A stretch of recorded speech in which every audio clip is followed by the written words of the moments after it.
Solomonster, back with you for the second straight night here on a Thursday. We had fun last night talking AEW Dynamite.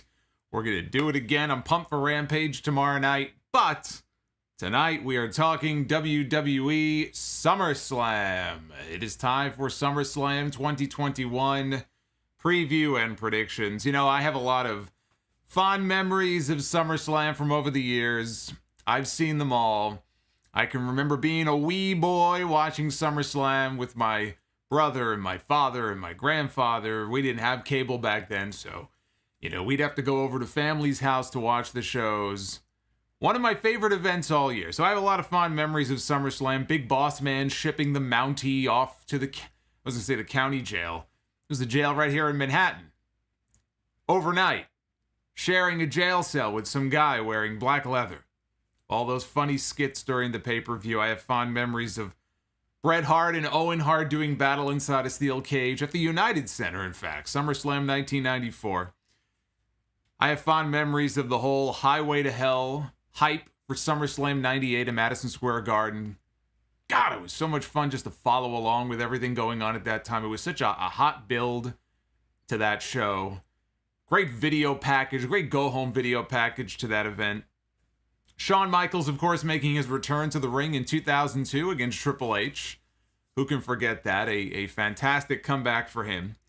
Brock Lesnar annihilating John Cena in 2014. Oh, it always brings a smile to my face to go back and watch that every now and then. And, of course, Becky Lynch. WWE thinking that they were turning Becky Lynch heel on Charlotte Flair at SummerSlam back in 2018.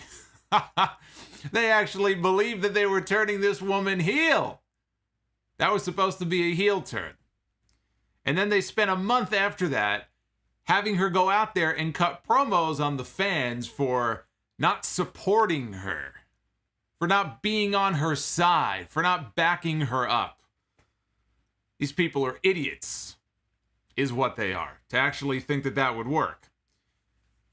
How they make money in spite of themselves, honestly, I sometimes think that it should be a case study for a business class at like a major business school somewhere. How this company continues to profit and make millions and billions of dollars in spite of themselves is quite remarkable. Like and subscribe. We have picked up a whole bunch of new subscribers and members, channel members too. You guys are awesome. In fact, we had some just a few minutes ago. We have 2 new members in the last 10 minutes that we picked up, so I want to say welcome to all of you. Do hit that thumbs up because it does help the video. Super chats are open. We are going to be reading all of your super chats later on here in the stream. I want you to hit me with those SummerSlam predictions. Let's go. I'm going to be giving you mine. I want yours too.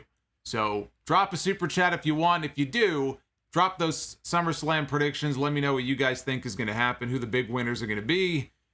Let me see them. I want to know what you guys think. SummerSlam falls on a rare Saturday this year. Usually their events are on Sundays, but this year it's on a Saturday. This Saturday. From Allegiant Stadium in Las Vegas, Nevada, over 42,000 tickets last I checked. Shout out to WrestleTix on Twitter. They have a great account. They have a Patreon. You should go check it out. 42,000 plus. That is the number of tickets that are out for this show. Not quite a sellout, but pretty close to the I guess the allotment of tickets that they had. I mean, the stadium fits a lot more than that, but that's going to be the largest single-day crowd for a wrestling event since the beginning of the pandemic. You know, WrestleMania this year was a 2-night event. Both nights had between 20 and 25,000, I believe. So this will be the biggest single-day audience for a show in a very long time. I know many of you are waiting to find out who is the big celebrity presence at SummerSlam this year. Who's the big artist? Who's the big celebrity they're going to be bringing in on the show? I know so many of you care about this kind of thing. We got the announcement yesterday that DJ Valentino Khan is the big celebrity get for this show. Well, actually, you know what? John Cena probably would be the big celebrity get for this show. The guy's got like 3 or 4 different movies out at the same time right now. They already got their big celebrity in the main event. His name is John Cena. But DJ Khan would be number 2. He'll be performing on the show. Performing what? I have no idea, but he'll be performing. You know, I'm losing track of all my cons in the wrestling business. I know there's a lot of con men in the wrestling business, but we've got Nick Khan, we've got Tony Khan, we've got DJ Khan. Soon they're going to bring in James Khan. They could have brought him in to make a celebrity appearance. Is he alive? Is James Khan still alive? No? Yes? Maybe? Is he dead? Good. Dig him up. Put him at SummerSlam. Got a lot of cons. PW Insider says that WWE made a play for Iron Mike Tyson to do a voiceover for the opening video of the pay-per-view, which is going to be focused very heavily on Roman Reigns against John Cena. They tried to get Iron Mike, who is in their Hall of Fame, but they were unsuccessful. Of course they were. Iron Mike is all elite. Don't they know? He's already made a whole bunch of appearances. Iron Mike is all elite, so he will not be a part of SummerSlam this year. Before we get into all of the matches and all of the predictions, all of the super chats and everything else that we're going to be doing, we might even do some other stuff here a little bit later on. I do want everybody to know that there is a WrestleRumble.com, not just one contest, but 2. Hosting 2 big contests for SummerSlam this weekend, beginning with the annual SummerSlam Pick'em, with the first place winner walking away with $1,000 and $100 to the second and third place winners. The cutoff time for entry is this Saturday at 8 p.m. Eastern. All you got to do is answer a series of prop questions, and if you rack up enough points, you could be $1,000 richer. But that's not all, because we also have the Winged Eagle Collection. That's right, the Winged Eagle Collection giveaway. The best collection is the Winged Eagle Collection. First place winner receives 3 Winged Eagle replica belts in black, blue, and white. Second place winner receives the same thing, but in miniature versions. Cutoff time for entry also Saturday, 8 p.m., and it's only $1 to enter. That's it. $1. $1 and you're in. So head over to WrestleRumble.com and you can get in on all the fun. In that Winged Eagle giveaway, we'll pick a winner at random live on the stream on Saturday night. Can't wait. I can't wait. Again, this is stream number 2. We got 3 more. Let's see, 1, 2, 3. 3 more after this. I'm losing track here. We've got Rampage tomorrow, SummerSlam on Saturday, and NXT TakeOver 36 on Sunday. No Triple H conference call. Shucks. I can't imagine why. I can't imagine why he wouldn't want to answer all these questions. Triple H always does these media calls a few days before TakeOver, but not this year. Apparently he is unavailable. I can't imagine why. So we've got 1 SmackDown left tomorrow night before the pay-per-view. The card looks to be complete with 10 matches. I could see them adding a match at the last minute. I could see them adding a match for the Money in the Bank briefcase between Big E and Baron Corbin based on what happened on SmackDown this past week. Even though, logically, there really shouldn't be any debate as to who owns the briefcase. It is not the 24/7 title. You shouldn't be able to just take it and run. But I could see them adding a match like that, if not on TV tomorrow night, doing it maybe on the kickoff show on Saturday, which would leave Big E available potentially for other things. We'll get into that. We'll get to that in a little bit. Thank you, by the way. I see a bunch of comments in the chat. I I do keep an eye out for what you guys are saying. Thank you for the compliments on the shirt. I wanted something busy. I was feeling very busy tonight. I said, this is a very busy shirt. It's got dragons and shit. You can't really see the whole thing, but I like it. So in the battle of Raw versus SmackDown, when you really look at this SummerSlam card this year, again, 10 matches deep, when you look at the two brands side by side and the card they've put together here, it's like it's a complete slaughter. I don't see how anybody can look at this card and say, boy, I'm more excited about Monday Night Raw and their matches than I am SmackDown. You'd have to be friggin' brain dead to think that. I don't see how anybody in their right mind can look at this pay-per-view and actually say and judge and determine that this card is made stronger by the Raw side of the card than the SmackDown side. Impossible. This is so one-sided. Honestly, you could chop off the entire Raw side of the card and really, except for the Raw Tag Team title match, which I am looking forward to, you could chop off the whole Raw side of this pay-per-view on Saturday and wouldn't matter to me. Wouldn't make a lick of difference. All the matches I'm looking forward to the most are still there. I think it's a great example of, how the brands stack up right now. Not that SmackDown is an A+ show every single week. But when you judge them side by side, Raw and SmackDown at the moment, there is no comparison. That's how bad Raw is. It's not even a fact that SmackDown is so great. It's like it was, in the grand days of SmackDown from 2002 and 2003. Raw is so bad. It's just so weak at the moment that there really is no comparison between the two brands. And you hope that if these rumors and reports are true, that we're going to be getting another draft or a shakeup or whatever they're going to call it in October, that might be the only way that we can really shake things up on Raw and try to start fresh. Because this brand is just killing me. Absolutely killing me. Case in point that I was just making, we begin Alexa Bliss. One-on-one at SummerSlam this Saturday, takes on Eva Marie. We've got Finn Balor. We've got the new Intercontinental Champion Shinsuke Nakamura. We've got Shayna Baszler. We've got Toni Storm. All of them. What do they have in common? They are all left off the SummerSlam card. But Eva Marie has a match. Such is the state of Raw. Not only does she have a match, it revolves around a possessed doll. Now, I don't remember who it was in the chat a few minutes ago who suggested that they don't think Eva Marie will actually be wrestling at SummerSlam. They think it's all just a swerve. And that she's going to have a surprise, maybe another person, not Doudrop, to take her place in the match. I'd love that. I would love that. Because the prospects of Eva Marie one-on-one against Alexa Bliss, that doesn't exactly inspire a lot of enthusiasm on my part. I don't look at this SummerSlam card and go, man, I can't wait to see Eva Marie step in the ring with Alexa Bliss. But that is the match as it stands right now. Honestly, the best thing that could come out of this, besides Cesaro running out there to rip the doll to shreds the way he did that beach ball at SummerSlam a few years ago, that would be great.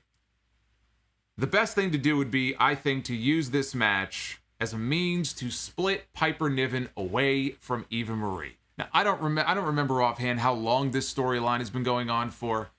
I know it hasn't been a long time, but it feels like it's been at least a couple of months, at least a few months already. This is the way that they chose to introduce this woman to the world. Some of you knew who Piper Niven was from NXT UK. Some of you knew her as Viper from the UK indie scene. A lot of people didn't know her. A lot of people didn't have any exposure to her. So for a lot of fans, their first exposure to this woman in wrestling was through Doudrop, who was there to serve at the pleasure of Eva Marie for reasons. We'll just say reasons. Now that some time has passed, we've established the fact that this woman is a sympathetic character. Every time she goes to speak, Eva cuts her off. Every time she does something wrong, Eva yells at her and insults her and smacks her in the face like she did on Raw Monday night. So they have positioned her as a sympathetic character. They want people to feel sorry for her. I have to assume with the idea that at some point she's going to wake up to what Eva is doing to her and she's going to stand up for herself, right? That's what I would hope this is leading to. Well, on Raw this past Monday, I mentioned that, Eva was smacking her around. And I'm watching this and I'm going, at some point soon, Doudrop has to stand up for herself. Why not just go ahead and just split the two of them apart?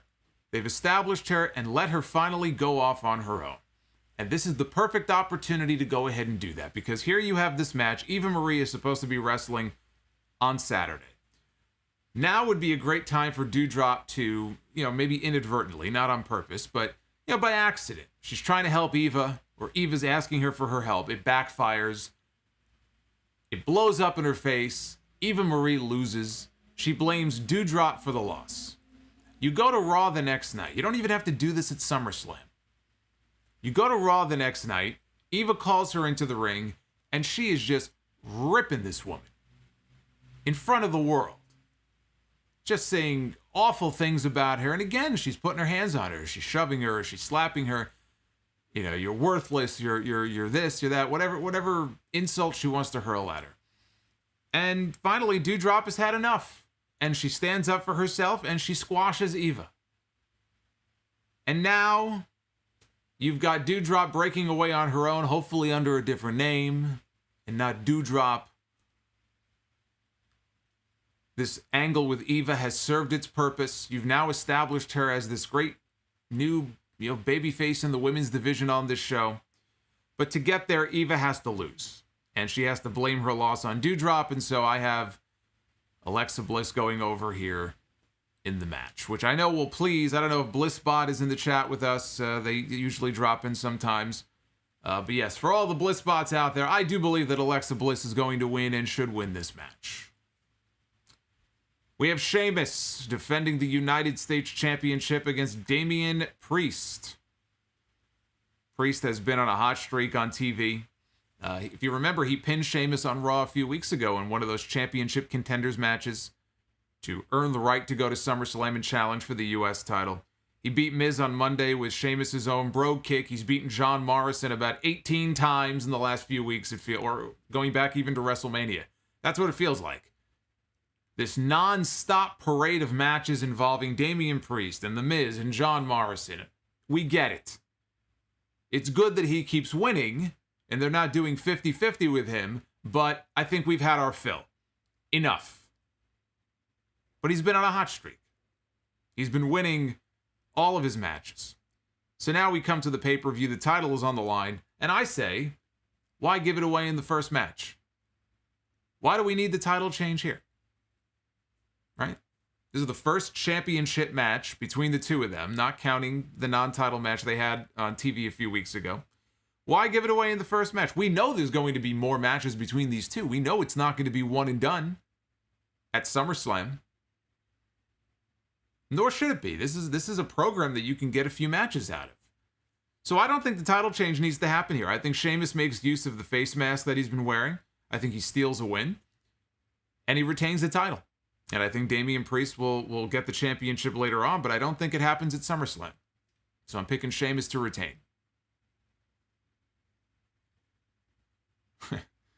Adam says, you said Damian. I was hoping for Sandow. No Damian Sandow. I believe he's still with the NWA. Is Aaron Stevens still with the NWA? I haven't watched any recent Power episodes.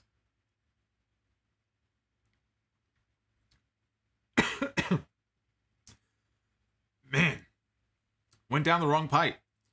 It's sad. I see a lot of comments in the chat from people talking about the fact that they're not excited for SummerSlam. When they announced that SummerSlam was coming to a football stadium and they were going to put, 40 or 50,000 people in the building, it got me excited because we haven't really seen a big show like that. I know they did WrestleMania in a stadium, but yeah, I was hoping when I heard that it was going to be all hands on deck for this show, that it really would be all hands on deck, and not just in terms of the big names and the talent that they would use, but in terms of the creative. We hear all hands on deck let's go get Brock, let's go get Undertaker, let's go get John Cena, let's bring back Becky. Like, there's any number of big names that you can bring in. But what about the creative team? How come we can't have all hands on deck when it comes to the creative team? Or is this all hands on deck, and this is as good as it gets? Because for all the writers they employ in this company, I would like to think that, they could certainly do better than a lot of the crap that we see on Monday nights. So I look at this card and I have to agree. There are some matches that I am excited about, but I thought that the excitement level for SummerSlam would be a lot higher than it is. And it's not just people in the chat here. I see it on social media as well. I think people are looking forward to SummerSlam, and I think it can end up being a very good show, but the hype level, it just isn't there.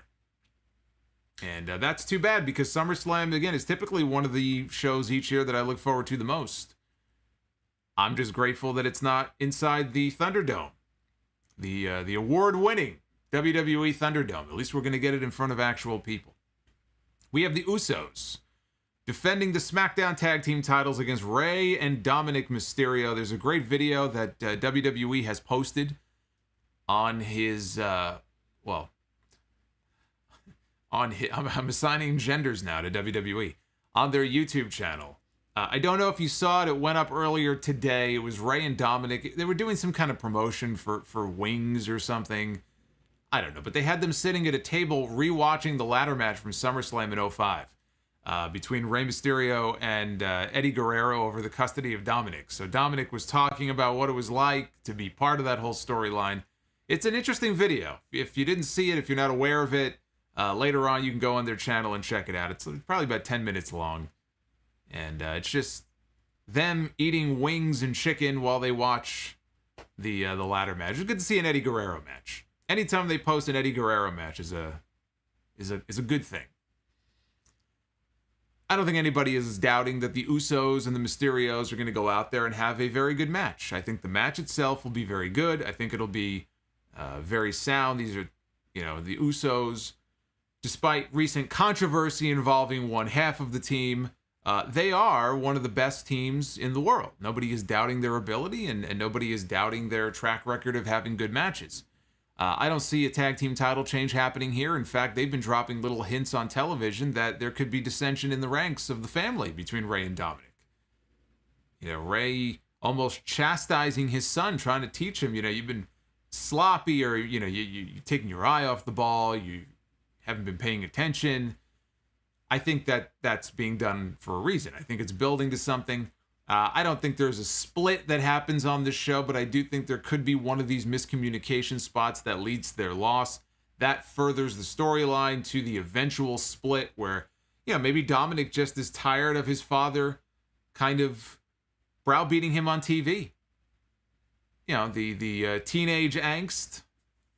Although I guess he's not a teenager anymore, but that sort of thing. I think that's where this is going. The Usos are not going to lose the titles here, so they are my pick to retain the SmackDown Tag Team titles. Yes, I do believe Dominik could be headed for a heel turn very soon. The Boy Wonder. The Boy Wonder may be going heel. Fried Chicken Without Flavor is joining us tonight. Hey, Jacob McDonald just became a channel member. Look at that.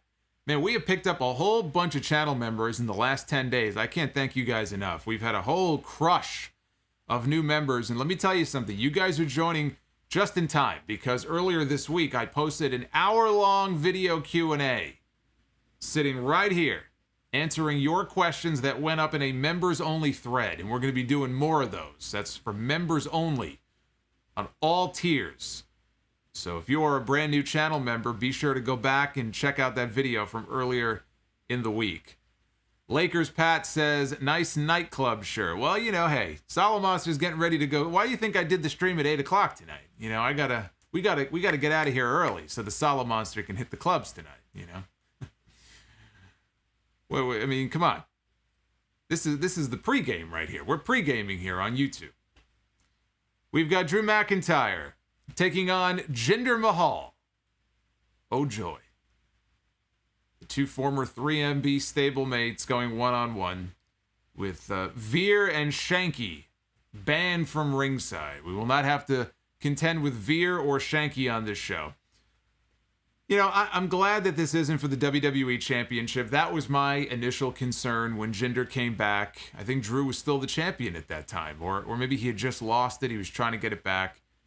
But my concern was that this was going to be a WWE Championship match, possibly heading into SummerSlam.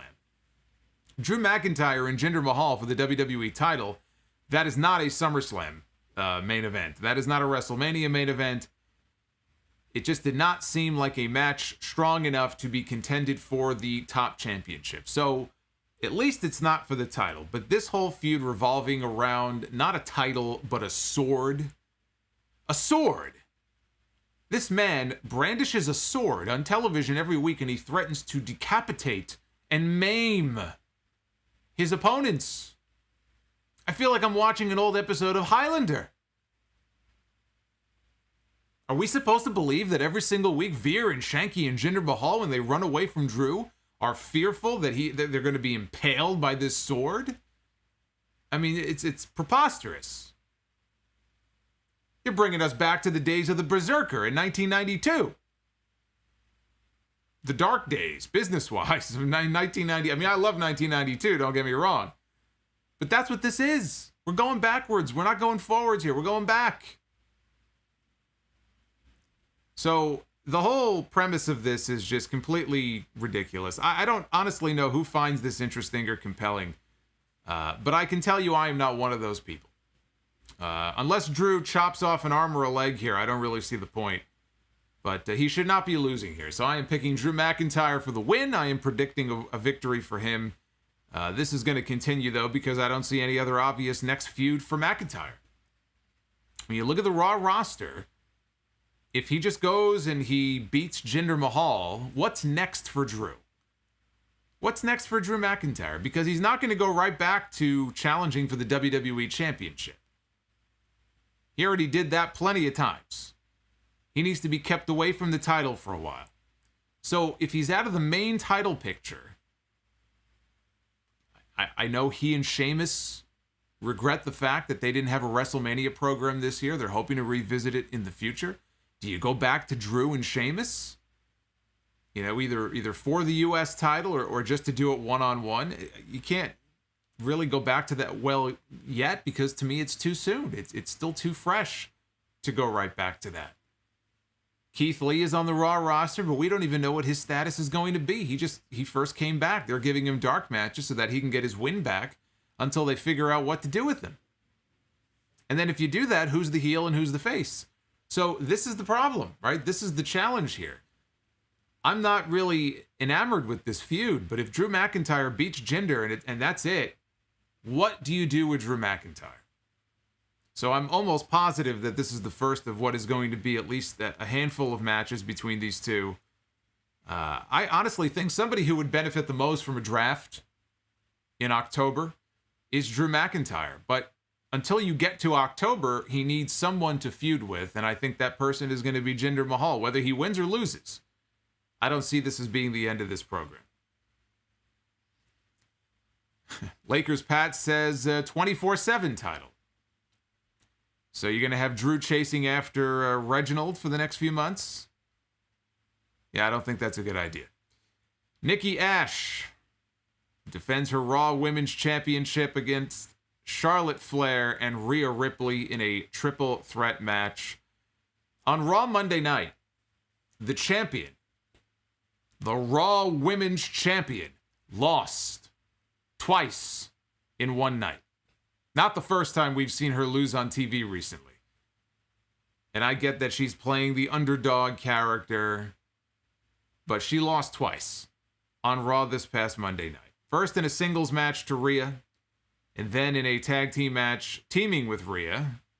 They lost to Charlotte and Nia Jax. This Nikki ASH stuff it's really bad. I mean, really bad. It's just bad television. They need to get that title off of her. I think they do. I think they get the championship off of her this Saturday, and I think it ends up back on the Queen. I think it ends up back around Charlotte Flair's waist. Charlotte has been name-dropping Becky Lynch on television, and largely it's been reactionary. It's the crowd who mentions Becky. They chant Becky's name. and she responds. So it's not necessarily a case where they're writing it into the show on purpose. But she has mentioned Becky now multiple times on TV over the past few weeks. And she mentioned that, she's busy at home breastfeeding, the baby, not Seth. Well, maybe Seth. I don't know. I don't know what they do in that house. But I don't think that's entirely by accident, though. And I've seen the reports that Becky Lynch is going to be in Vegas this weekend. In fact, she's expected to be at SummerSlam, not necessarily on camera. But she has been at other WWE events recently, and she hasn't appeared on TV. She's going to be there this weekend. She's been training. She's posting pictures on Instagram and stuff. So clearly she is preparing for a comeback very soon. We don't know when, but she is going to be coming back very soon. I think Charlotte, here on this show, wins the championship, and then the next night on Raw, Becky Lynch returns. She returns on Raw the next night to confront Charlotte Flair and ultimately challenge for the title that she never lost. She was the Raw Women's Champion last year. And she never got pinned, and she never was made to submit. She gave it up because she was pregnant. She basically handed the title over to Asuka after Asuka won the Money in the Bank briefcase. So she has a legitimate claim to coming back, and if she wants to, going right back after the championship, if that's the brand that she ends up on. Now, I understand Seth is on SmackDown, Becky is on Raw. We have a draft coming up. There is some kind of shakeup coming up to these rosters in October. It's not that far off. We're only a couple of months away from this alleged draft that has been rumored and reported. So I could see a short 2-month program between her and Charlotte to kind of bridge the gap.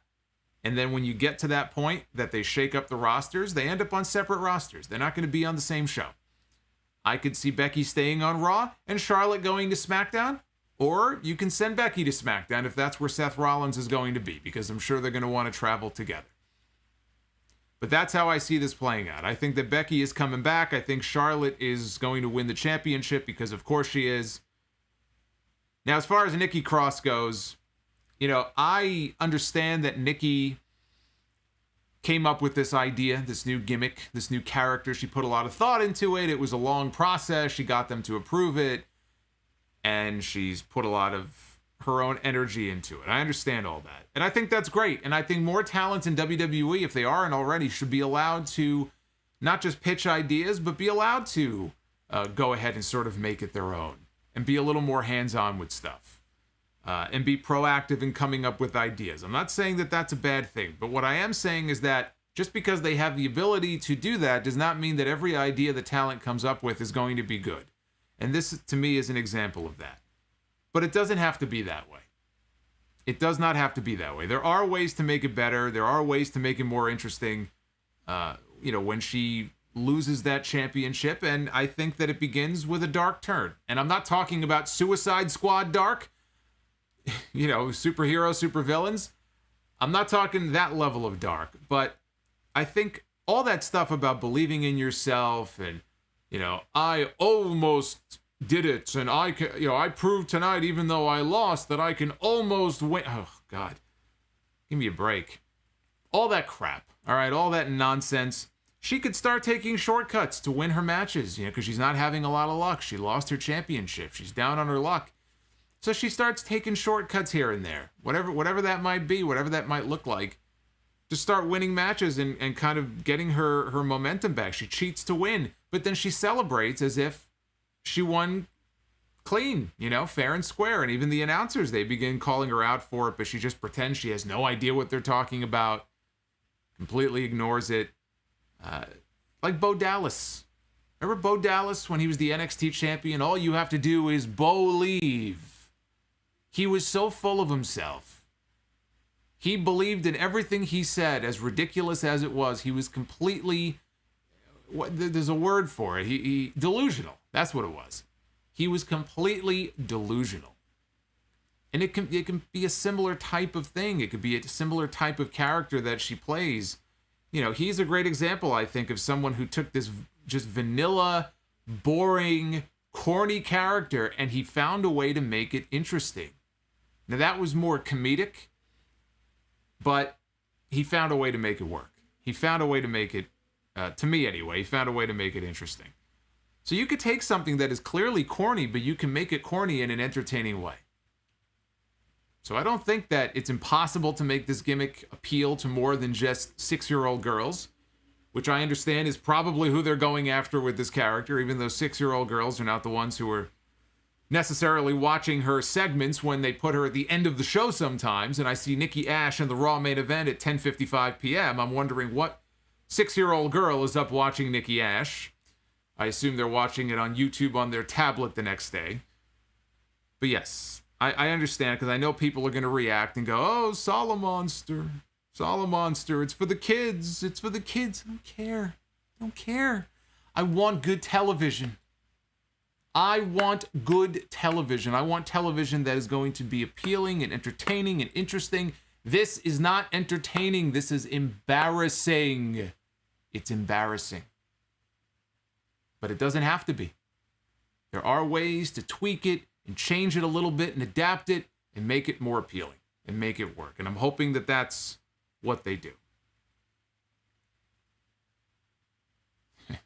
Think about the children. I'm thinking about all of you. All of you who message me every week and you complain about the same stuff. I'm looking out for you guys. Goldberg and Bobby Lashley for the WWE Championship. I don't expect this to last very long. The match that Goldberg had with Drew back in January at the Royal Rumble went about 2.5 minutes, so I would not expect this to go, I don't think this frankly needs to go very much longer than that. Goldberg's son Gage, who, of course, if any of you watch the streams or if you listen to the podcast every week when I talk about Raw, I refer to him as Sunberg. Sunberg will no doubt be in attendance. I'm sure Sunberg will be in Vegas. I'm sure Sunberg will be ringside to watch his father go one-on-one with the WWE champion. And I think he could very well play a role in the finish of this match. Now, maybe, one scenario is that Gage is threatened in some way during the match. Whether it's by Lashley, MVP, maybe they grab him, or they're just kind of crowding him and intimidating him and threatening to do something to this 15-year-old kid, whatever it may be. But they threaten him after Goldberg hits a spear, and it looks like Goldberg is going to hit the jackhammer and win. That's when, MVP goes over and grabs his son by the neck or something, and that distracts Goldberg, which then leads to his downfall. I was thinking about that, and some of you have suggested that to me. I hate that. I hate that idea. I hate that idea because if you do it that way, what it implies is that Goldberg had the match won. He had Bobby Lashley beat. He was going to win the championship, and then the only reason he didn't is because somebody put their hands on his son. And so therefore he was distracted, and that's the only reason he lost. That is a terrible, terrible idea. I would not do it that way. I would give Goldberg a couple of big spots. You're not going to squash him, right? You still need him. He's going to wrestle more matches. We know this. We know he's going to be wrestling more matches. Maybe not this year. I think he's hit his quota after this, but next year and possibly the year after that, I think he's under contract for more matches. And that's fine, as long as it's not for the WWE Championship. So give him a couple of big spots in this match. And otherwise, Lashley, I think, should dominate, much the way that Drew did in his match with Goldberg earlier this year. Goldberg does the honors, but for Lashley and MVP, that's not enough. Even though they get the win here, they get the W, they retain the title, they're heels. They're evil, vicious heels. It's not enough. And that's when the match is over. That's when they go over to Goldberg's son, who maybe gets in the ring to help out his dad, or he's all concerned about his father. Now they go over to Goldberg's son and they start to harass him. And they start to sort of imply that they might do something to this kid, when all of a sudden we hear Big E's music. Now this is, of course, assuming that Big E is still going to be in possession of the Money in the Bank briefcase, so you can wrestle it away from Baron Corbin. I guess we'll see tomorrow night on SmackDown what they do there. But down comes Big E to save the day, but he's got the briefcase. Lashley is distracted by this as Big E is coming down to the ring. And this goes on long enough where Goldberg has now recovered. Goldberg has recovered, and now knowing what these two guys tried to do to his son, he is not happy. And when Bobby Lashley turns around, he gets speared. He gets a vicious spear. Down he goes. Maybe MVP gets speared as well. He gets taken down. And that paves the way then for Big E to cash in his Money in the Bank and win the WWE Championship. And that is my prediction for this match.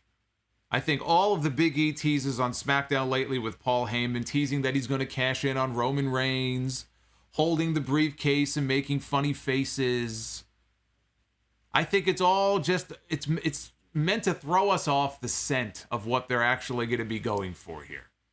I think it's almost too obvious that he would go after Roman Reigns. I think the play here is for him to go after Bobby Lashley and win the WWE Championship. And remember, they said the Money in the Bank contract could be cashed in on any champion that the winner wishes. They didn't say that just because Big E is on SmackDown, he can only go after the Universal title. I vividly remember them mentioning this on TV. So if they are to be believed, he can technically go after the WWE Championship. He is not limited to only going after Roman Reigns. That's only what I think they want you to believe. That's my prediction for how I see this playing out. And then you get a little New Day reunion on Raw. Although I am tired of the New Day, but I know some people will be happy to see them reunited on the same brand again if Big E then ends up on Monday Night Raw. So I think Lashley retains against Goldberg, and then Big E cashes in and he wins the WWE Championship. And Big E ends up on Raw.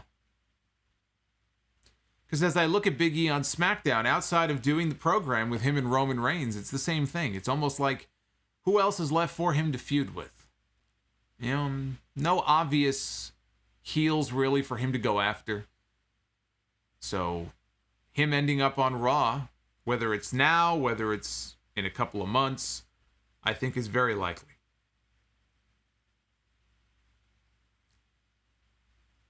Yes, Heb in the chat says, but Corbin has the briefcase. As I just mentioned, this is pending him getting the briefcase back. We don't know how they're going to follow up on this.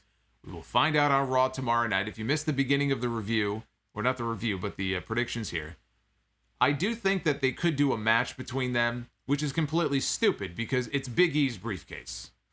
As I said before, this is not the 24/7 championship. But I'm sure in storyline they'll come up with some ridiculous reason why Big E has to wrestle him for it. So if we assume that Big E will be in possession again of the briefcase, this is how I see things playing out. And Jake in the chat says, what about Apollo Crews? What about him? What about him? I think we all know where Apollo Crews is going to end up. He's going to end up right in the back of the line where he used to be.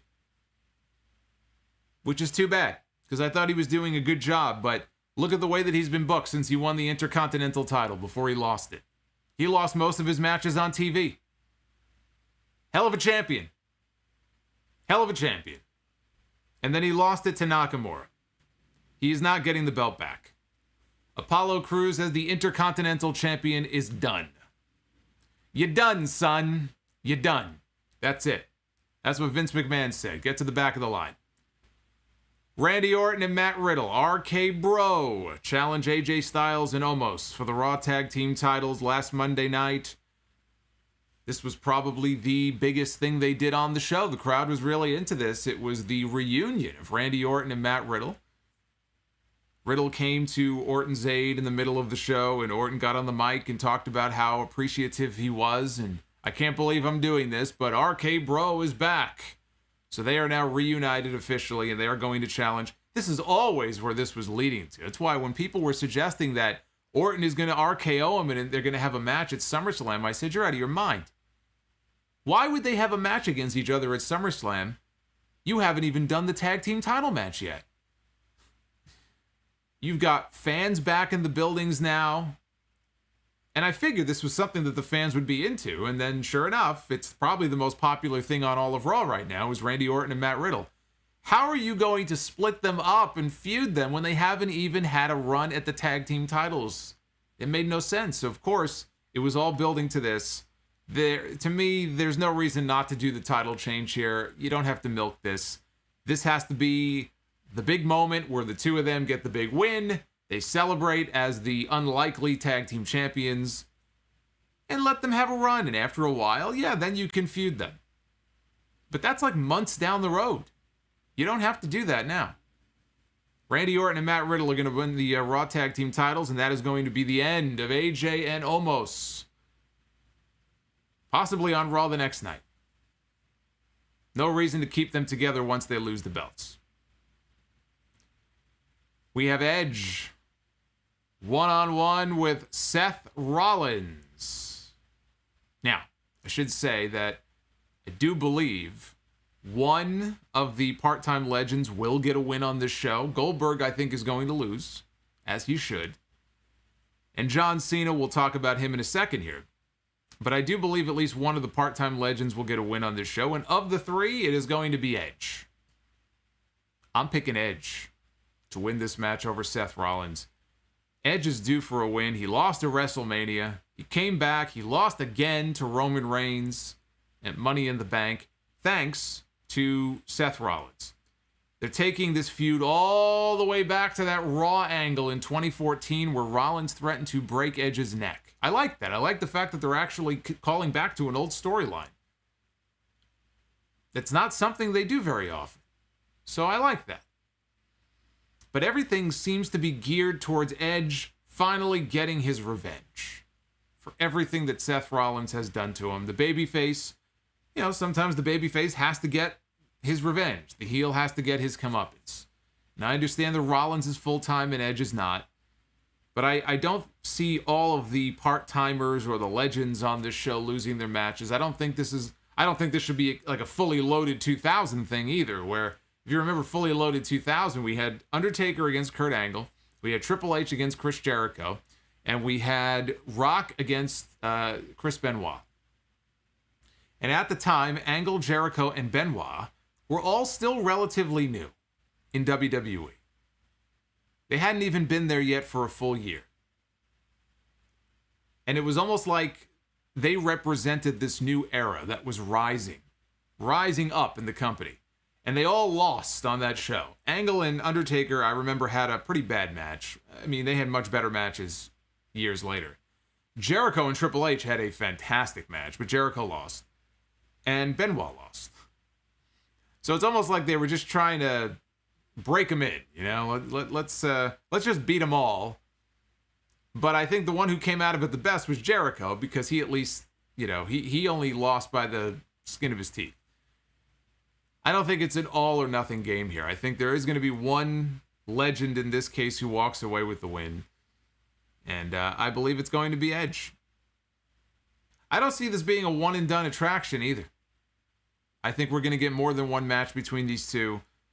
So Rollins will get his win ultimately, but I don't think it happens at SummerSlam. But the match itself should be really good. I think this will be a really good match. Speaking of really good matches, we come to the Smackdown Women's Championship. Bianca Belair defends against the former champion, Sasha Banks. This is a rematch from night one of WrestleMania 37. There were rumors earlier this week that there was internal concern in the company that this match might not take place at SummerSlam. Both women were missing, I think, 2 different live event appearances. They were scheduled to be on live house shows.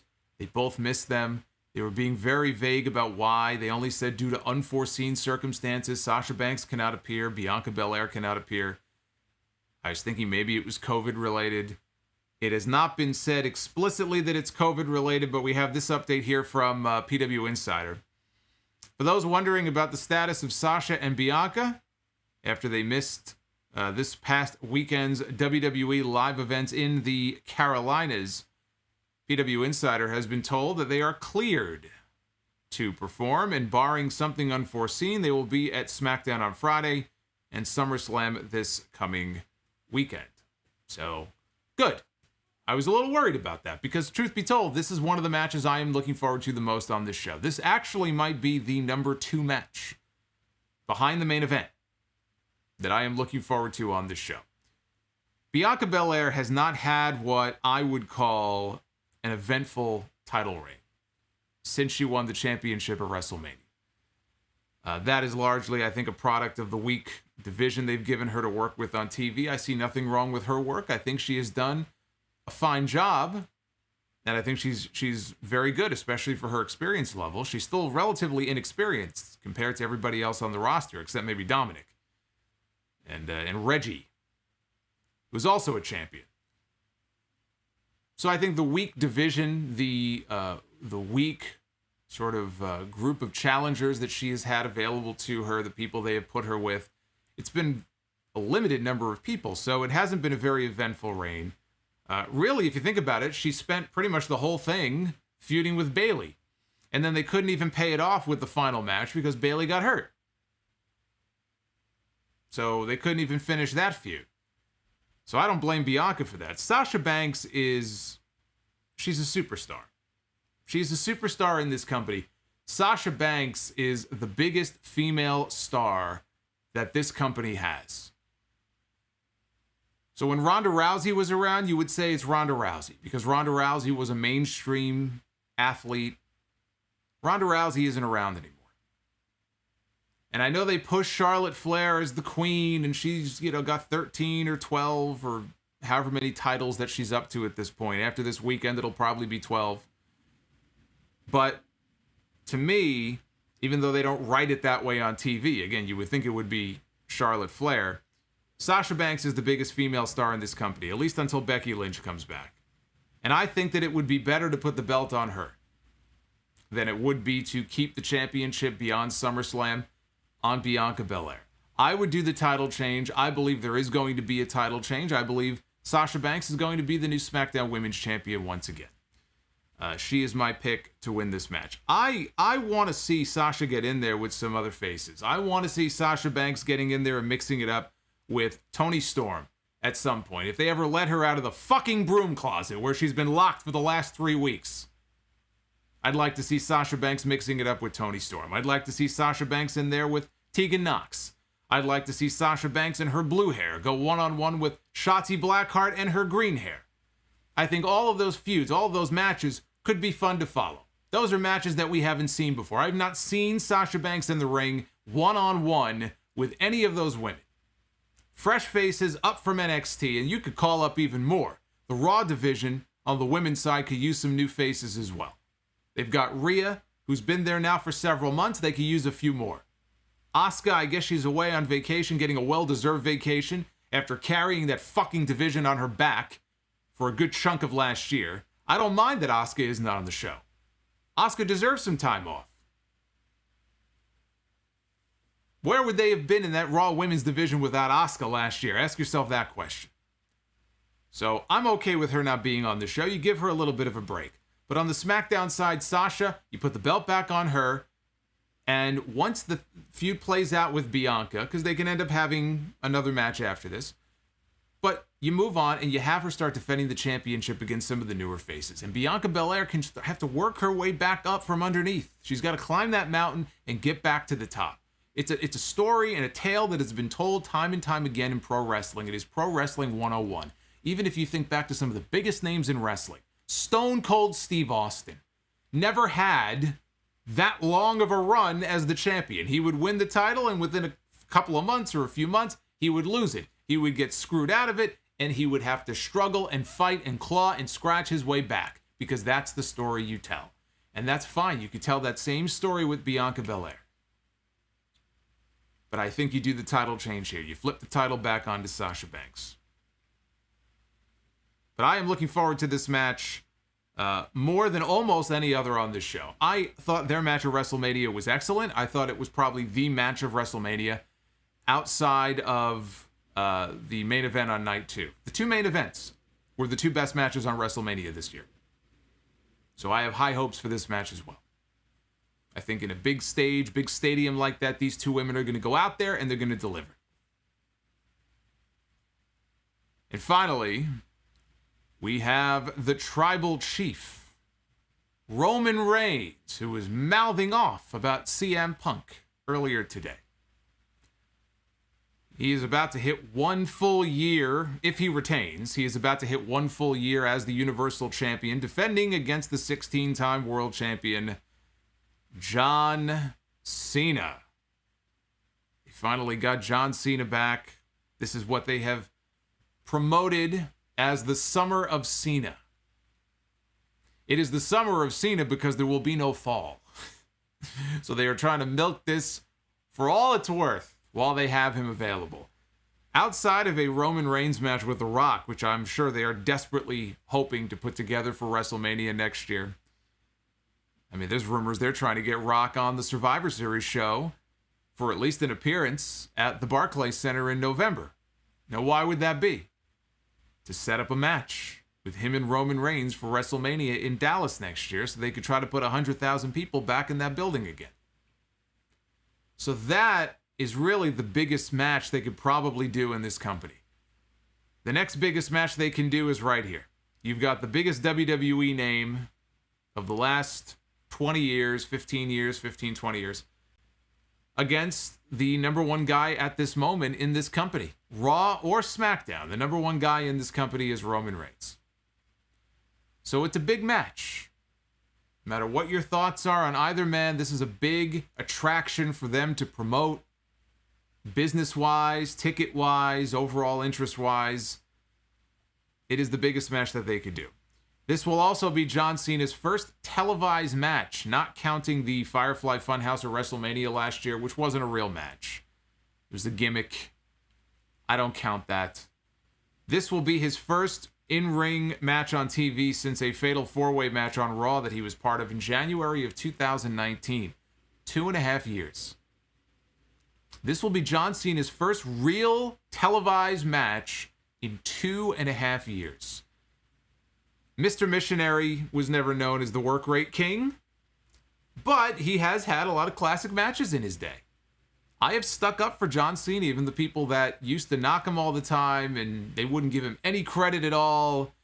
You know, and there was a lot about his shtick that I would criticize as well. One of the things that always irked me about John Cena was when he would lose the championship, he'd be right on TV the next night with a smile on his face. Like, oh, well, you know, no big deal. I'll just win it back next time.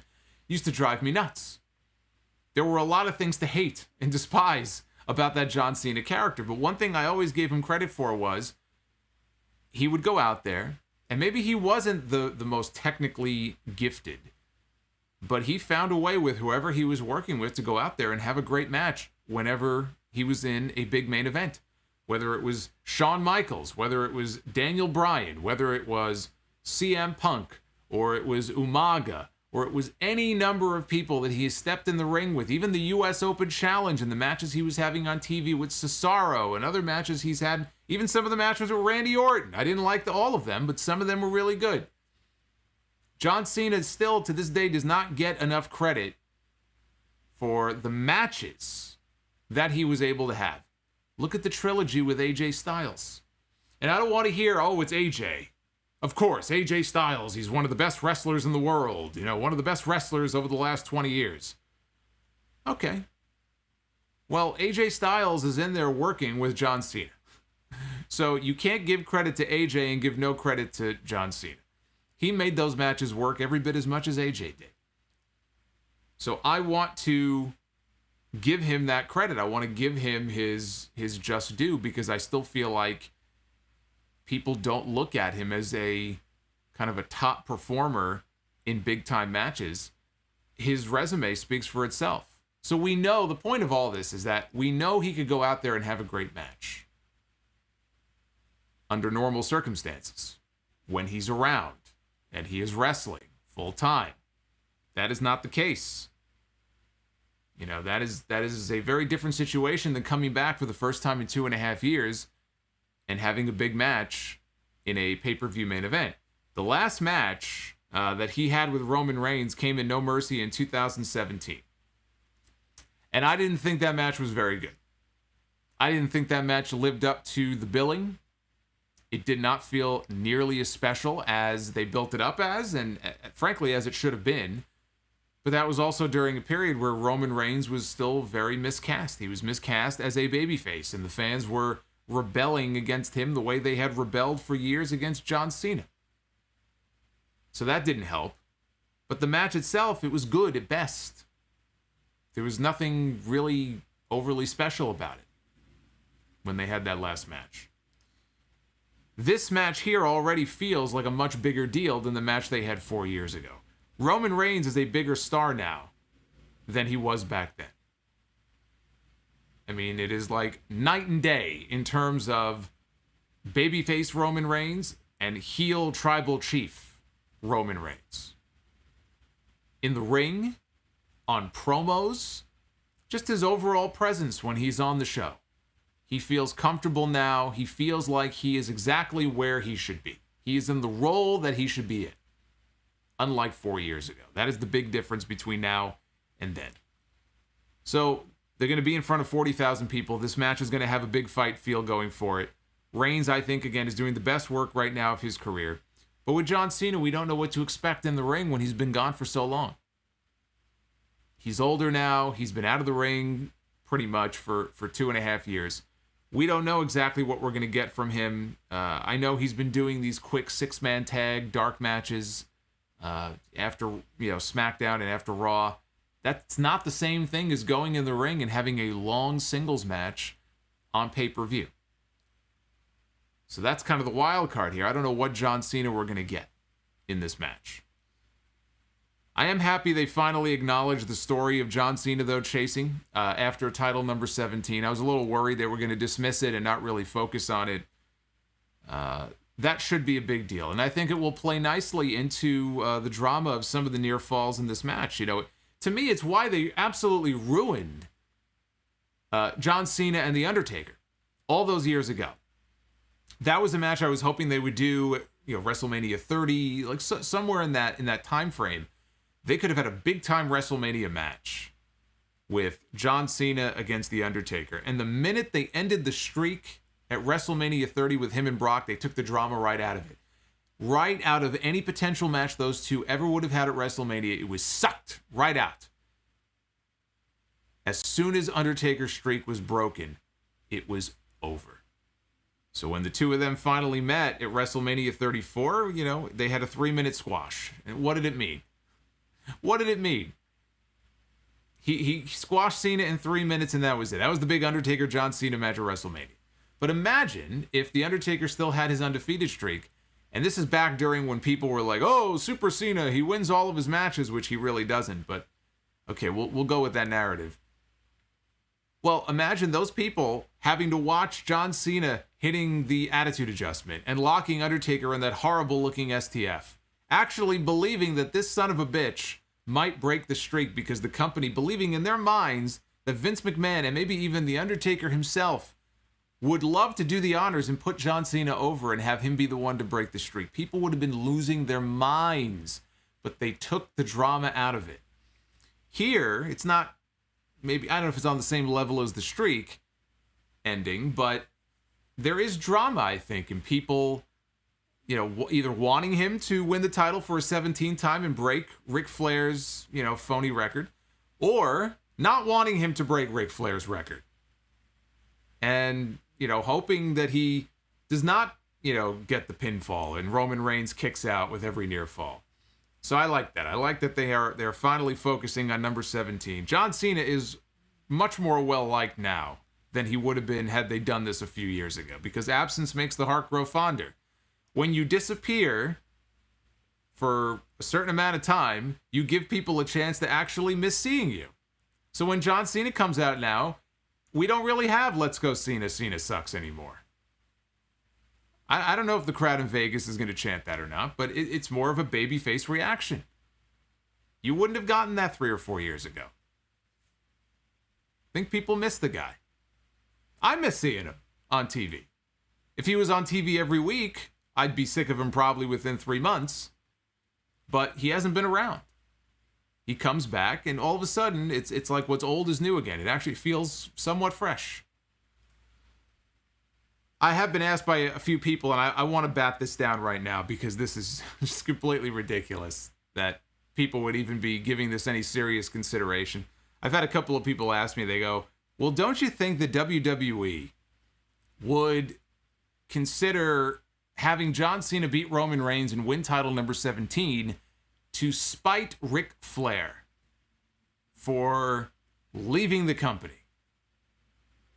Do I think that they would put the title on Cena as a way to just spite the 72-year-old man who no longer works for this company? No, I don't. I absolutely believe this company are filled with petty people, including a petty owner. There's plenty of examples of that over the years, of them being petty and spiteful. That I believe. But no, they are not going to put the championship on John Cena. If they do, just to spite Ric Flair. That is ridiculous. So I don't know where that started. I don't know why you would even buy into that. The answer is no. Now, we know Cena is leaving again soon. He is not sticking around beyond that. I think that one Madison Square Garden show that they're doing next month. Having Cena win, let's say Cena wins. If John Cena wins, only to then have Big E, let's say I'm wrong about the Money in the Bank cash-in with Lashley, okay? I could very well be wrong. I'm throwing ideas out there that I think could happen and that I think are more interesting than just the standard, heel goes over and that's it. Let's say I'm wrong and Big E doesn't cash in on Bobby Lashley. Let's say John Cena beats Roman Reigns. He wins title number 17. But we know he's not sticking around. Out comes Big E. And he comes out to cash in his Money in the Bank to win the Universal title. And then Roman Reigns wins it back from him the next month. Okay, let's say they were going to do that. That doesn't serve any purpose other than to show people John Cena is better than Roman Reigns. And oh, by the way, John Cena is leaving and going back to Hollywood. And here's Roman the loser, who has clearly been established as the number 2 guy in this company. That would be insanely stupid. You wouldn't do that. Cena's not sticking around. There's no reason to put the championship on him. None. I think that would be a dumb idea. And I think it would be a big mistake if they really think they have a shot. And I'm not convinced they're going to be able to get The Rock. How many fucking times have we heard over the last several years? Oh, they want The Rock. They want The Rock. Oh, I want The Rock too. Shit, I want The Rock to be right behind me here. I'll pull a chair up. The Rock can do a podcast with me here on YouTube. I want The Rock. How come I can't get The Rock? Of course WWE wants The Rock. Everybody wants The Rock. You can't have The Rock. The Rock is a busy man. Multiple times they've wanted The Rock, and then they end up not getting him. They wanted him at WrestleMania the last time they were in Dallas, and they couldn't get him because he was busy. So I know they want The Rock.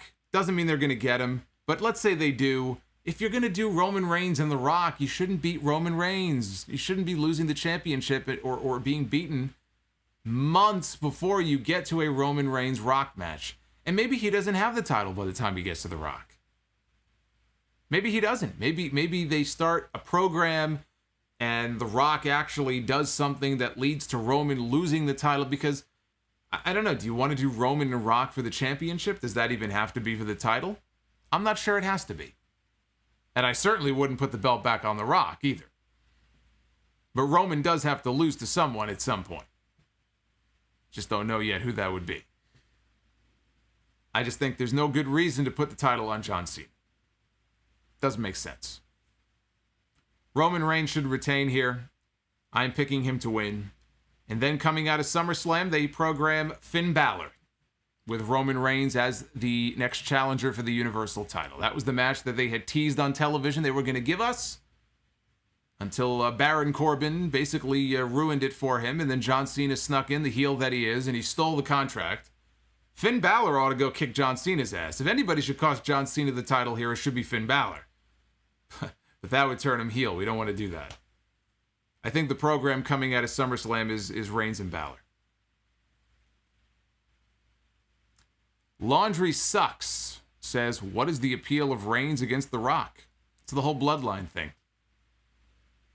That's all it is. It's the whole Samoan bloodline, Samoan dynasty storyline they have going on. I'm the head of the table. I'm the tribal chief. Rock's got the same tattoo. He's part of the same tribe. He's the biggest, one of the biggest names in the history of this company.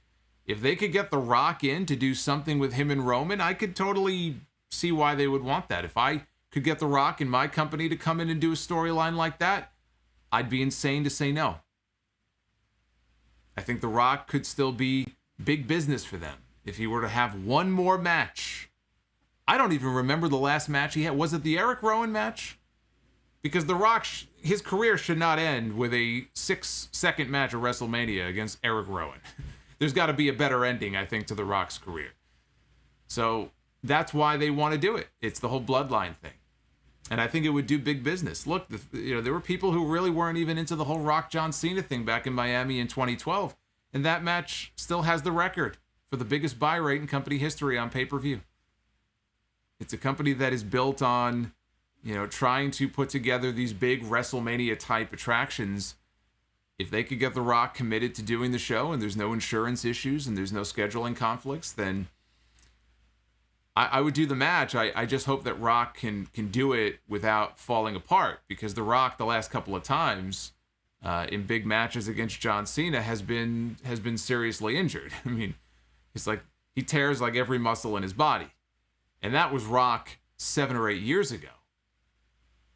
That was 7 years ago, the last match they had. Actually, I'm sorry, 8. That was 8 years ago, WrestleMania 29.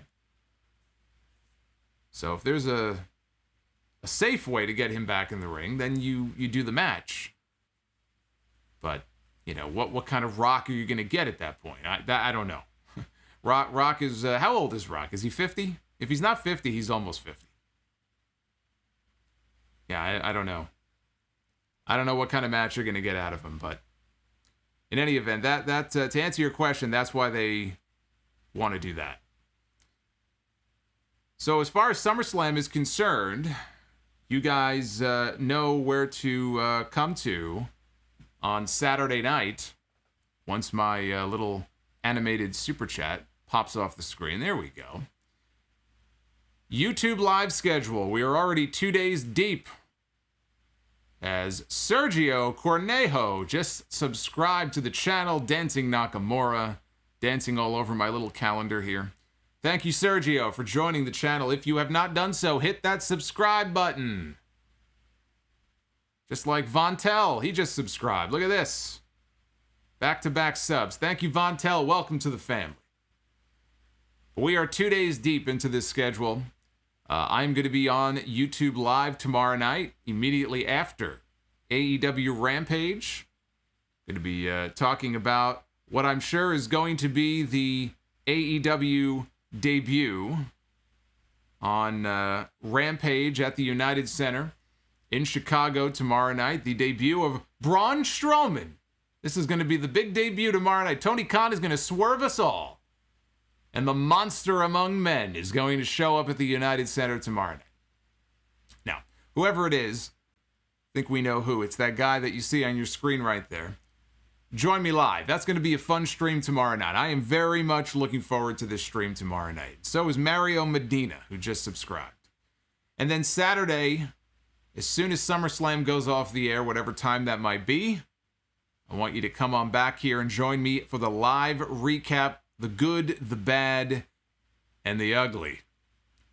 And then on Sunday, episode 718 of the podcast drops on all the usual audio platforms. And yes, to answer in the chat, I am going to be covering NXT TakeOver 36. Volta, one-on-one with Ilya Dragunov for the United Kingdom Championship, and the return of Samoa Joe against Karrion Kross. Samoa Joe wrestling his first match since February of 2020. Back in the ring, challenging for the championship. 5 straight days of streaming. You guys make it all worthwhile, because at least I know I'm not alone here. At least I know I've got a crowd joining me. We're having fun, right? We're talking wrestling. What's not to like? I see Luis is joining us. Luis Belmont Show. What's going on, Luis? I hope you're having a good night.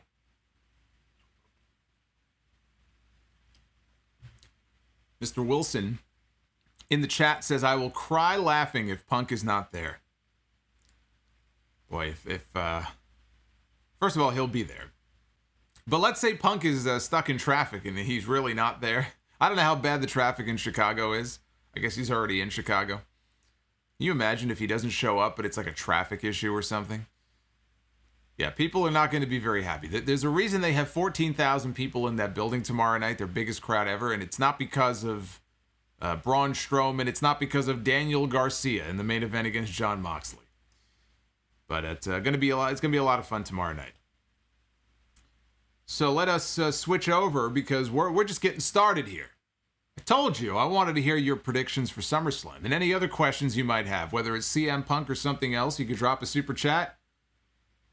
Let us switch over to your super chats and find out what you guys have to say about this SummerSlam card. Am I alone in this lack of excitement about the show on Saturday night? I get the sense that I'm not the only one who feels that way. Yeah, King Bling in the chat says that AEW in the United Center just released 300 new seats for the Rampage show tomorrow night at the United Center. So I don't know if they are going to fill all 300, but obviously they are selling enough tickets where they are releasing additional seats, which I think they may continue to do into tomorrow. And I think there is a mask mandate that is in effect at the United Center. So if you are going to be attending the show, just be aware of that. You'll have to wear a mask. At least to get in, you'll have to wear a mask. A lot of buildings are starting to do that. A lot more. Madison Square Garden is doing that. Arthur Ashe Stadium might. I think it depends because that's open air. But if they had to close the roof, if it was going to rain, let's say, I think the mask mandate in New York would apply. So, you know, every city, every building is going to be different going forward. Groovy Goose, do you think Nick Khan has overtaken Triple H's spot as successor to Vince McMahon? Especially considering NXT lost out to Dynamite. Thanks for the great content. No, I don't, because Nick Khan is in a totally different position. Nick Khan is not the COO. He is not the, he doesn't run any kind of creative end of the company or anything like that. He's strictly on the business end. And I don't get the sense that's really Triple H's wheelhouse. Could Triple H one day be answering to Nick Khan? Yes, I believe he could be. But overtaking him as far as his responsibilities and his roles, I think they represent two totally different positions in the company. Alberto Ortiz, big fan of your stuff, Solomonster. Can I get a birthday shout out? No. I'm just kidding. Happy birthday, Alberto!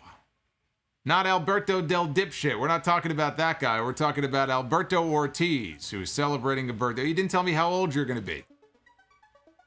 See? I would have sang the song. You know, how old are you now? Tibbs316 with the $20 super chat drop. Hope all is well. Solomonster. Tibbs, good to hear from you. Ojali Burgos with the 10. I may be alone on this, but I'm actually excited for Alexa and Eva.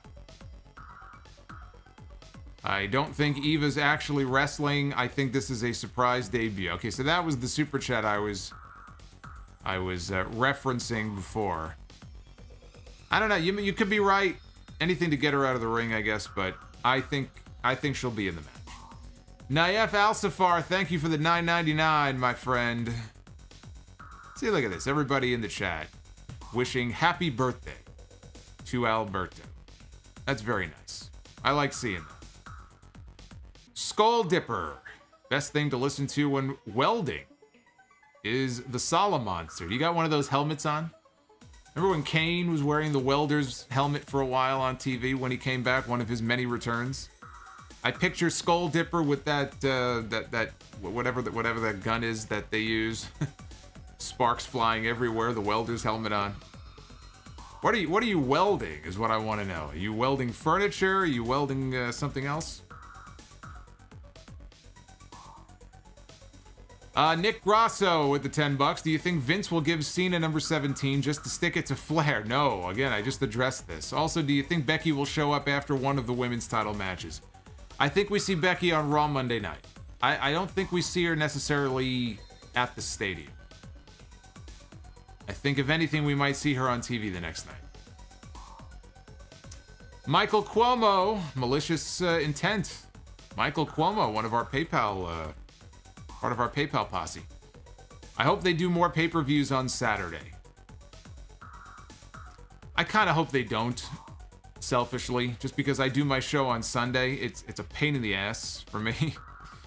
It's just whatever. I mean, I like Saturday for pay-per-views. I could see why if you have work the next day on a Sunday, it's kind of annoying. Whereas on Saturday, you probably aren't working the next day. But it actually makes my job harder.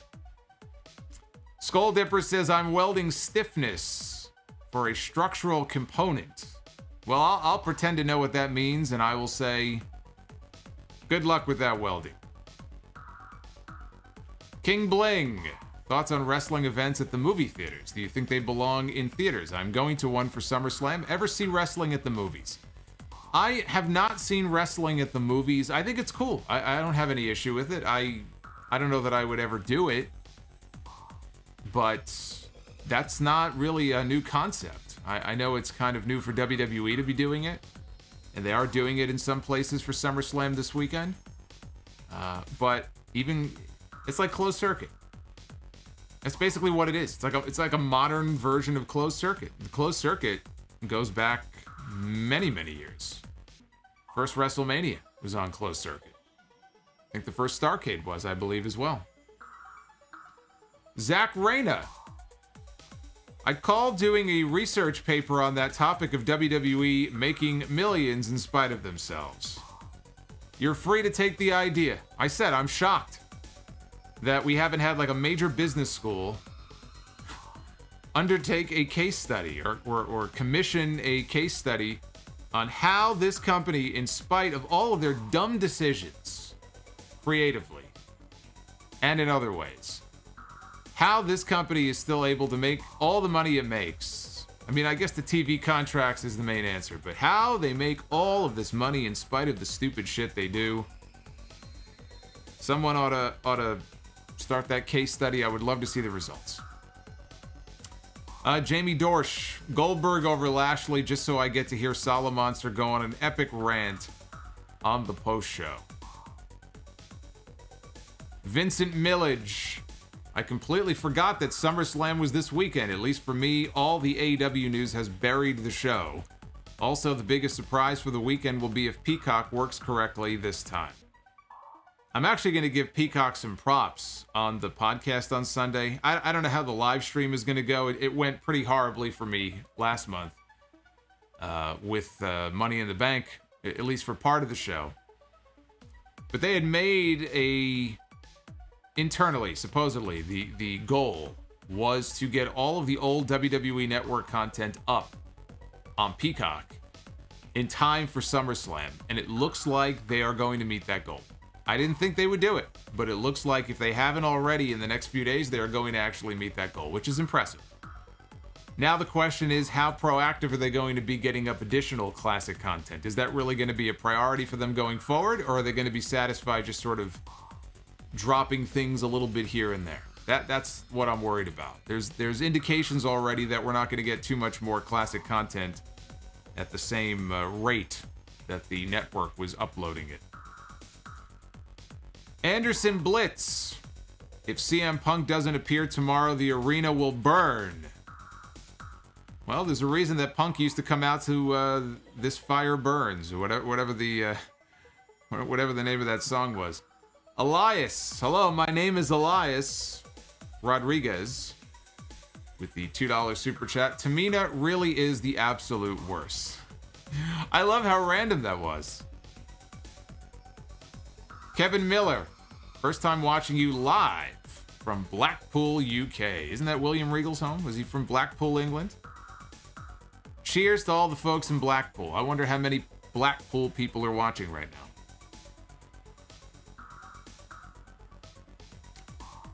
We do have a lot of UK listeners and viewers.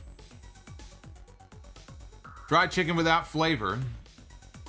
I really love your shirt tonight, Solomonster. Well, thank you. I appreciate that.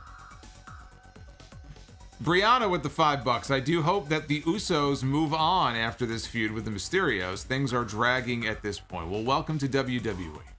Rematch City on every show. I'm not even tired of that feud. We haven't yet reached the Rollins Mysterio levels yet. I'll happily take the Usos and the Mysterios over the constant rematches we see on Raw every Monday night. Clag Daddy, thank you for the $7 and for becoming a channel member.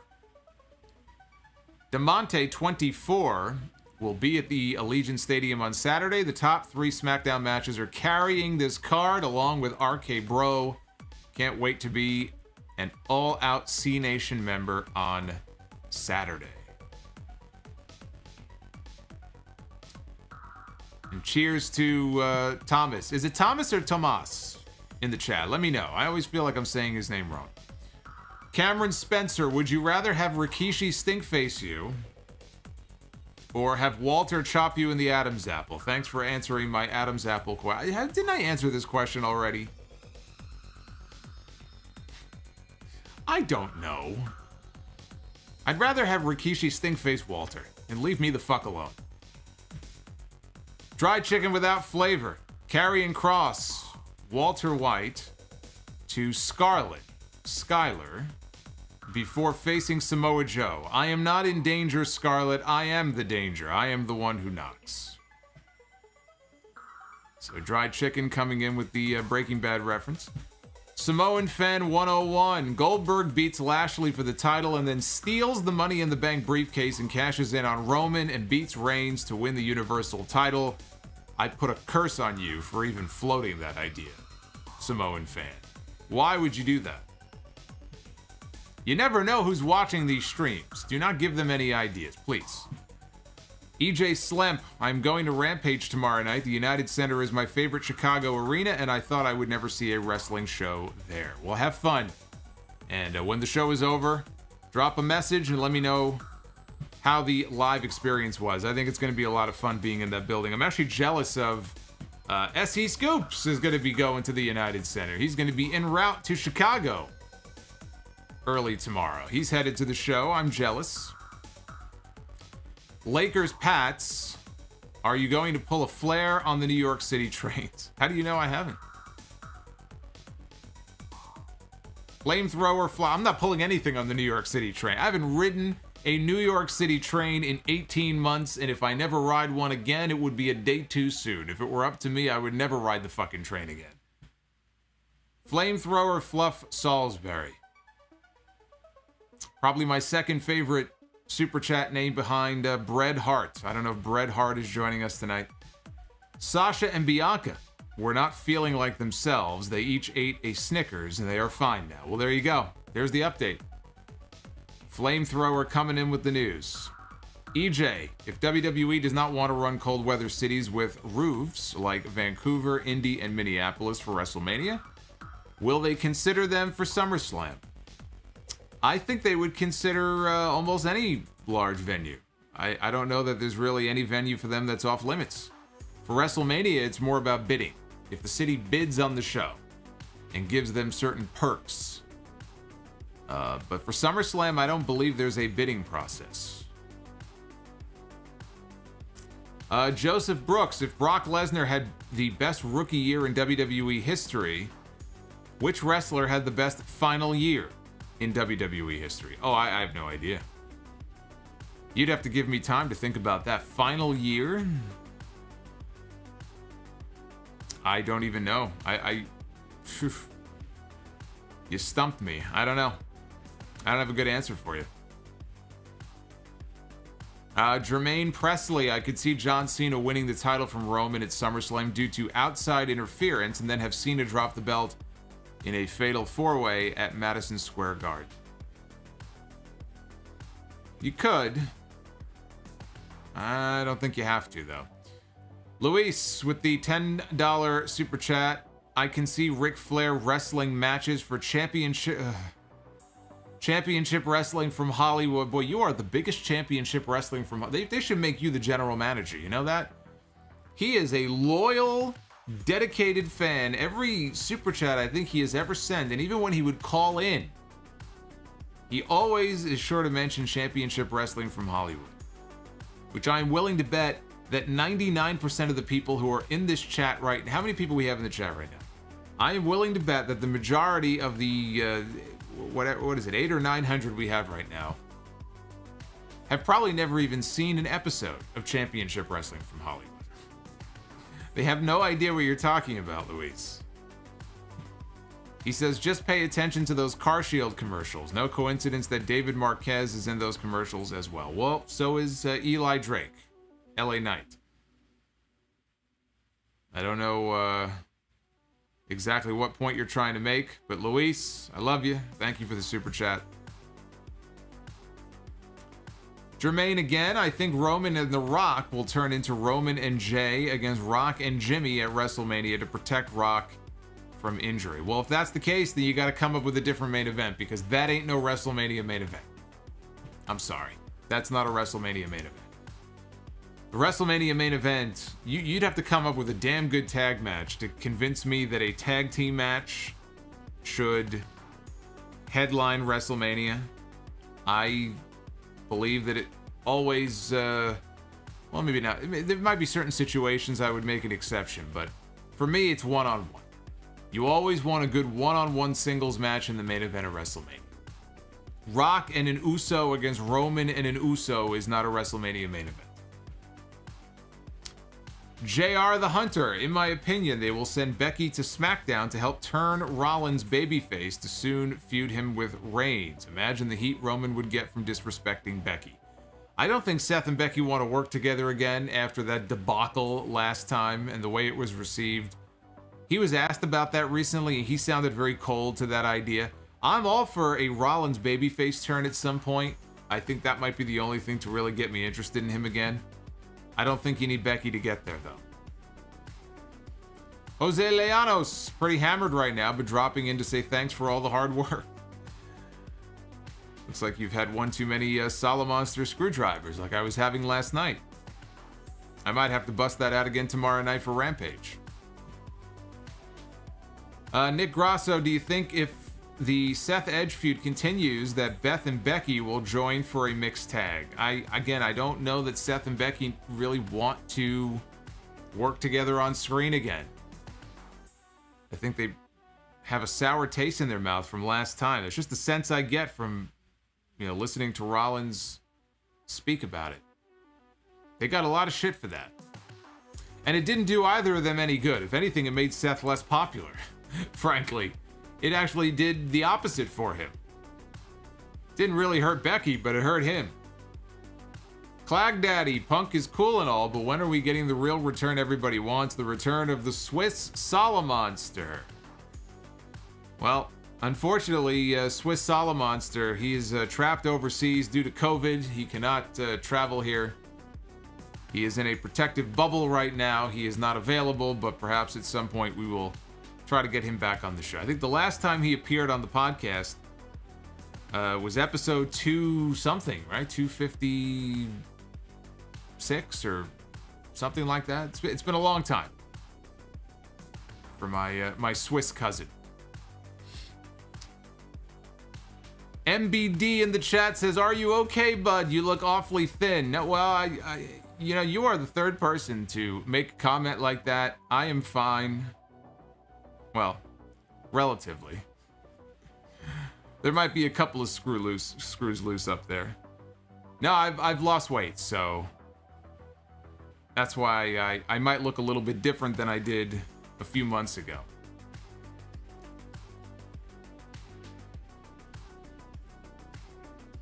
Lakers Pats. Ted Turner buys WWE long-term booking at its best. Jermaine Presley again dropping $5 here on the stream.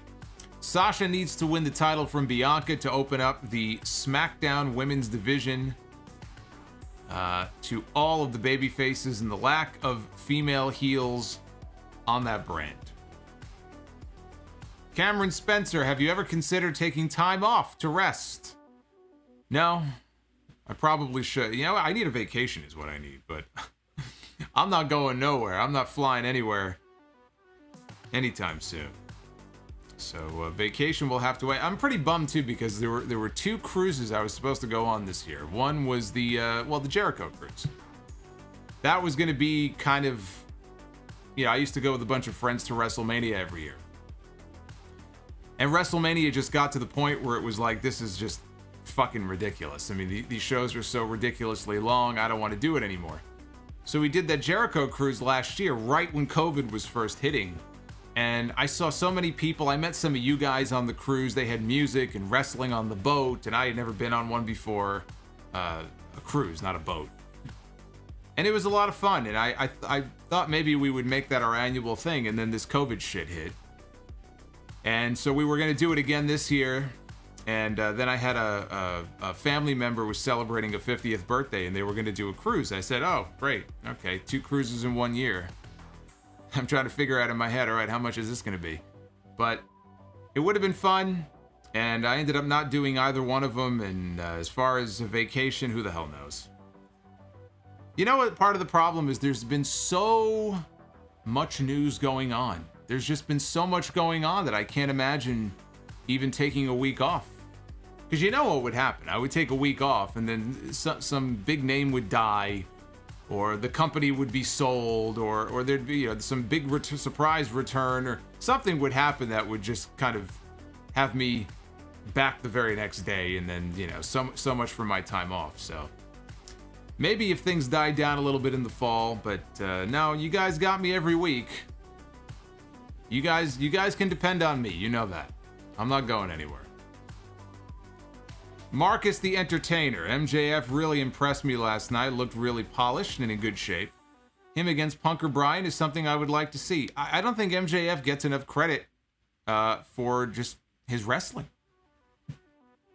Not saying he's the best wrestler in the company, but I think people look at him more as a character and a personality than they do as a wrestler. So when you see him in a match, he's actually very good. He's very capable in the ring. He can work. He can go. That's why I think he has all the tools to be as big as he wants to be in this business, whether it's in AEW or maybe one day in WWE. I just, the thought of a watered down WWE version of MJF doesn't appeal to me. I feel like a watered down WWE version of MJF, they already have that. It's called The Miz. So I think in AEW, that's exactly where he needs to be. Javo10 with the $5 super chat. If Disney bought WWE, would Vince book Roman Reigns against Mickey Mouse in the main event of WrestleMania? Say perhaps at WrestleMania 42.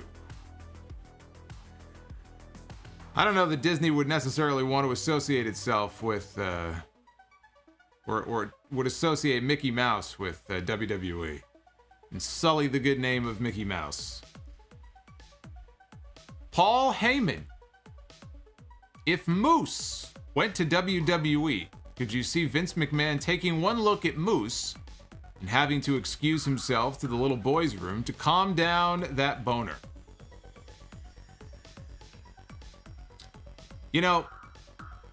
After I saw Ric Flair's name trending on Twitter yesterday, I thought that would be the worst thing to happen all week. And then Paul Heyman has to go drop a super chat with Vince McMahon and boner in the same super chat. Thank you, Paul Heyman. Jake Rand, Ahmed Johnson in the Hall of Fame. Do you think it happens? No. EJ Slamp, I have a New York City food question. Have you ever been to Katz's Deli? Is it worth visiting, or is it an overpriced tourist trap? Both. I think it's worth visiting, and it is an overpriced tourist trap. But the couple of times I've been there, it's been a few years, the food is good. The food is good. Junior's as well. Junior's cheesecake, which it's not just cheesecake. I mean, it's a whole, it's like a giant deli, basically. It's in the theater district. I've been there a bunch of times. I love Junior's. They have good food. They have good chicken soup there. It's on, it's in Midtown somewhere. I forgot, 46th maybe, 44th. You can look them up, Junior's in New York. Fred the Shed with the $13 super chat. Hey, Solomonster, recently started listening to the podcast again after taking a break from wrestling during the empty arena shows. Hearing your voice again has been good. Hope you are doing well. Well, thank you, Fred. I hope you're doing well as well. I'm going to be talking about Uncle Fred on This Week in History. Do you know what happened this week in history? Oh boy! We're going to talk about one of the great segments in wrestling history this weekend. It's great. We only have a couple of weeks left of This Week in History. I was so happy that I'm going to have a chance to cover this. Dried chicken without flavor, buy or sell, Vanguard 1 or Lily the Doll? Vanguard 1. Which Vanguard 1 was armed with a laser beam so he can blow Lily to smithereens. Birdman Iceberg, who just became a channel member. I didn't miss Cena at all. Awesome shirt, by the way. Yeah, I mean, I feel like there are people who missed him, and then there are people who are just still so sick of seeing him and the jorts and everything that they will just... There will never be a time where they are excited to see John Cena.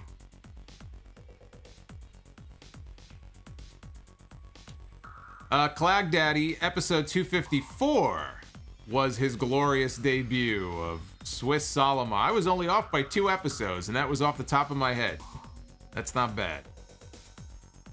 Can you at least... What do you say? Can you at least confirm if he managed to get the Eve Torres topless pics that he wanted? I don't believe he did. I have no idea what you're talking about. It's been a very long time since we did that bit on the show.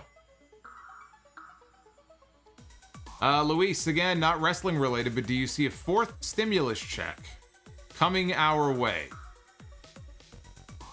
Maybe coming your way. It's not coming my way. Coggies with a $20 super chat. Hello, the members only Q&A was great this week. One of the many great perks for joining the YouTube family. Also a reminder to the chat to hit that like button. Looking forward to This Week in History. I love Coggies. He's always looking out. He's always looking out for the channel. He's helping out here on the streams. And Marcus the Entertainer. The Eliminators and Raven are underrated acts of ECW. Raven, I would call Raven underrated. I think anybody who followed Raven in ECW, I feel like they know how good he is.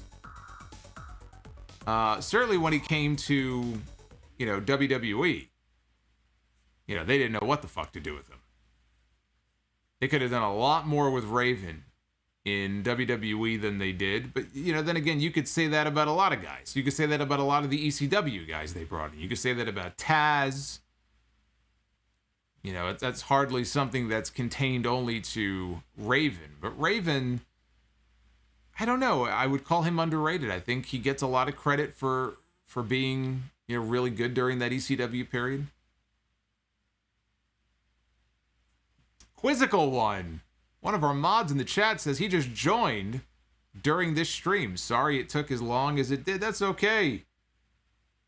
As long as we got you aboard now, man. We got you as part of our big family.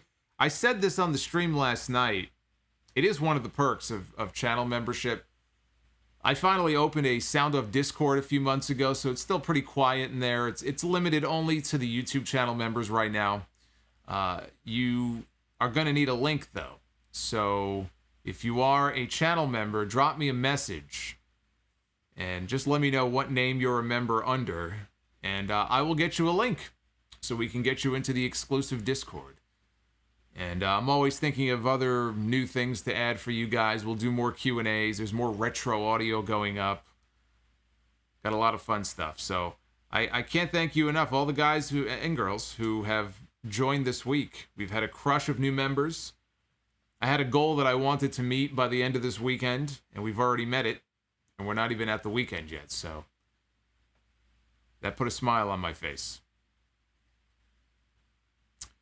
EJ Slemp. Oh, wait, we missed Matthew Rice with the $10 super chat drop. Good evening, Solomonster. Hope all is well. Quick question for you. Do you think that John Cena's return has been lackluster? If so, what would you have done differently with his return? I don't know that there was really much more they could have done. They didn't want him in the ring until SummerSlam. So if he's not going to wrestle, all you really can do with him is put him on TV and have him cutting promos, which he's very good at when he wants to be. Sometimes he'll just pander to the crowd, or he'll do this, like he'll put his narrator voice on, which I think is really grating on the nerves. But, John Cena is a great promo when he wants to be, especially when somebody comes at him. If they do like a work shoot, if someone is supposedly shooting on him, you could usually tell there's a change in his demeanor, and then he'll come back and give it right back to him. I just think if he's only back for a limited period of time, and if he's not going to be able to get physical as much because of his movie commitments, you just take him and you do whatever you can do with him. I think WWE is limited in what they can do with him. I don't even know that I could put all that on them. But the match to do is the match that they're doing. It's John Cena against Roman Reigns. Now, if John Cena was going to stick around longer, there's other people on the roster I'd like to see him in the ring. I'd love to see him and AJ back in the ring one more time.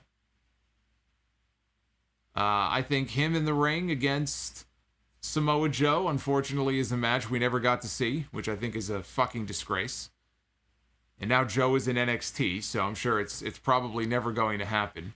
But that was still a match I was kind of holding out hope for. It's not going to be the same. I mean, Joe is really beat up.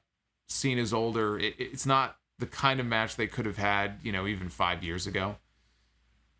But they're limited in what they can do with him. You grab him, you do what you can, you make your money, and then he goes back to Hollywood. That's kind of how it works.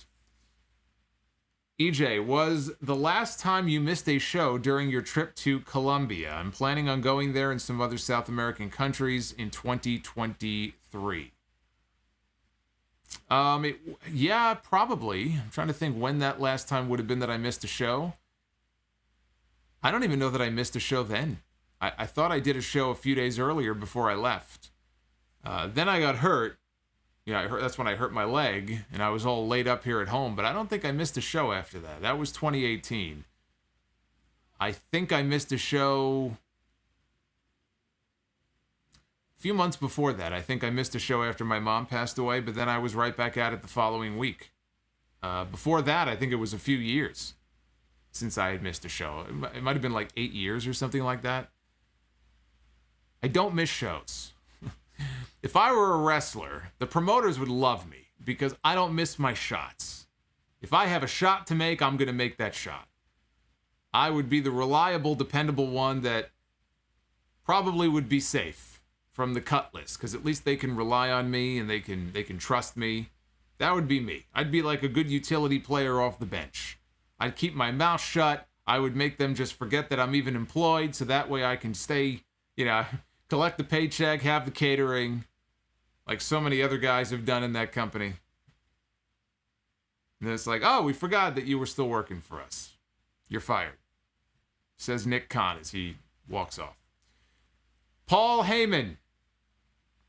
I heard the reason WWE doesn't want to show the clip of Rollins almost killing Edge in 2014 is because of the two AEW guys involved in that segment. You know what? I've heard that, and it does make sense. There are, I think, multiple AEW people who were, well, let's see, Big Show. Who would be the other one? Two AEW guys involved in that segment? Because that was the Authority, right? So we had Kane, Seth Rollins, maybe Jamie Noble and Joey Mercury, Edge. Christian, I don't believe Christian was in that segment, so who was the other AEW guy? I don't know. I thought there was only one. Was it Christian? It was Christian. Okay. I don't recall Christian being in... You know what? I think you're right. Christian was in the ring. You're right. I'm wrong. Well, you know what? That would make sense. I don't think that was in the video package, was it? That they aired on television last week? Yeah, you're right. Christian was in the ring. Marek. Marek. Jesus. Marek 13. WWE's counter to CM will be title number 17 for John Cena. I don't buy that. I know they can be a petty bunch, but I don't think... we'll see when the ratings come in for Rampage how big of an impression Punk made on them.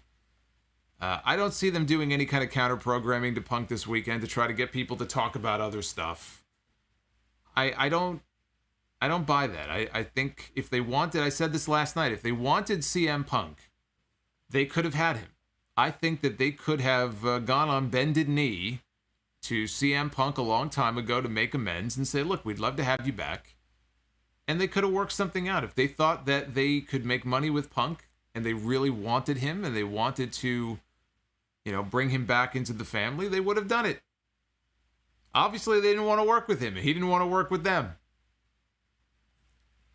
And he hasn't even debuted yet for AEW. I don't see them doing any kind of counter-programming just yet. I think people are getting ahead of themselves on that. We're back. I think we're back. We had a little hiccup. WWE silencing Solomonster. No. It's the internet gods. It's the internet gods silencing Solomonster. All right, we're back. We're back. I know some of you had some more questions, so I didn't want to end right there. I figured we'll get those last few questions in. I apologize. I had a little bit of lag there, but I got it fixed. It's all good. It's all good. Here we go. Walter Palacios. Dropping some super chats. Walter Palacios. Hold on a second. Let me get your super chats in front of me so I can see them. We are going to get out of here in just a little bit, though. So if you have any questions or final chats you want to get in, now would be the time to go ahead and do that. So I make sure I get all of your messages. Want to make sure I don't miss anybody. They're suppressing me? No. Walter, I remember an early drop by Solomonster before his friend's wedding. He wasn't able to upload the show from the hotel. And some sort of breaking news. Oh boy, a wedding. Yeah, I don't know when that would have been. That was a few years ago. That was probably a few years ago. I don't remember exactly when that was, though. Yeah. The Poke Mart says, I want whatever Solomonster was drinking. That was so good he kept drinking it for 3 minutes straight. Yeah, it froze right when I had the mug up to my lips. I was drinking some of that fine champagne. Dried chicken. Try Red Bull and vodka with orange juice. That sounds like death. I don't know why I would want to try that before I stream. See, the thing is, I need to be able to speak coherently when I do the stream. You're going to have me slurring my words. I'm going to sound like Bobby Heenan in Hog Wild back in '96 at Sturgis. We can't have that. I've got to be of sound body and mind when I do these streams.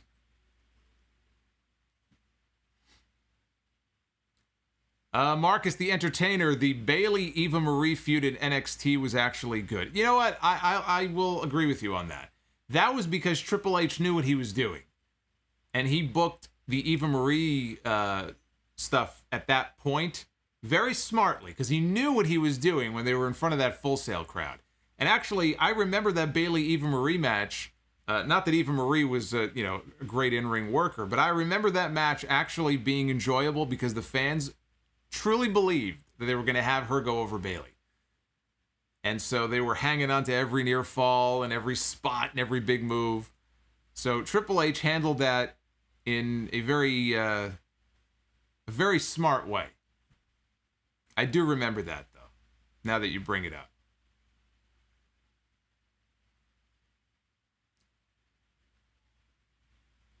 What was the... No, it's not. No, this is water. This is not the Solomonster screwdriver. That was last night. That was last night. That was Stoli blueberry vodka with a little bit of OJ. That was last night.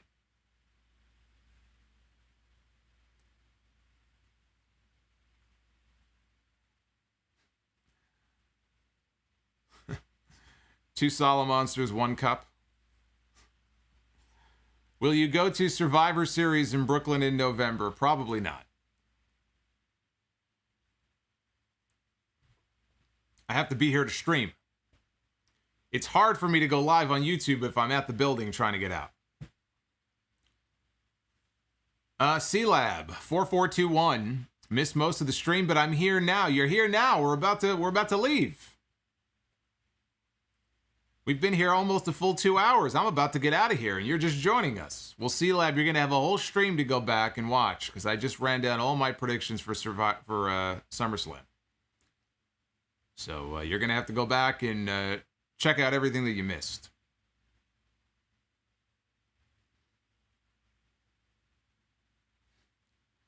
Solomonster live on location. Maybe. Roman Reigns sounds so jealous of CM Punk right now. Well, we'll talk about that on the podcast on Sunday. I got to save some stuff for the podcast on Sunday, right? I can't blow my load now. Like Ric Flair on that train. Or whoever that was. How many more This Week in Wrestling History segments are left? Well, let's see. This weekend is the 22nd. 3? I'll tell you right now. 3. Including this weekend, there's 3 left. So you got 3 more. Powerful One just dropped a $10 super chat. Did you catch the latest video on WWE's YouTube channel of Rhea and Dominik rewatching the ladder match with Eddie at SummerSlam 05? Pretty cool stuff that gets a bit emotional when they talk about Eddie. Yes, I mentioned that earlier in the stream if you missed it. I actually encourage people to go on WWE's YouTube channel and watch that video because I enjoyed that. It's only about 10 minutes long, but it's a fun trip down memory lane. What would it take for a live stream reaction for Raw so we can watch you suffer? Why would you want to watch me suffer? All the work I put into this, all the time and the work and the effort and the hours and the blood, the sweat, the tears, and you want me to suffer? Well, I probably would make it members only, so you'd have to pay. How do you like that? Members only watch along for Raw on Monday night, because we could do a private members only stream. Then I might consider it.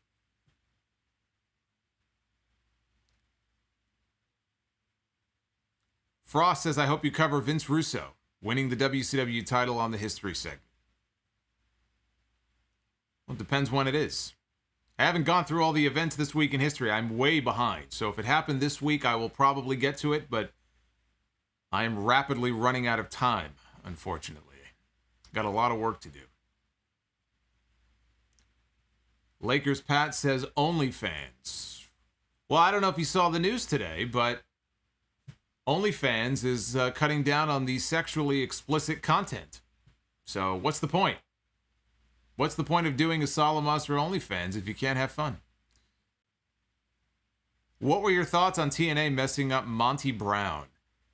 I don't know if I blame them for that. If I remember, I thought Monty Brown was getting a big push and he left on his own because I think he had a sister who passed away and I think he had to take care of her kids, or it was some kind of family thing, and he basically just left the wrestling business.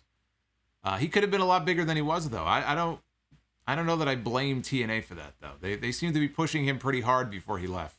You can blame TNA for making a lot of dumb decisions. I don't know that I blame them for that, though.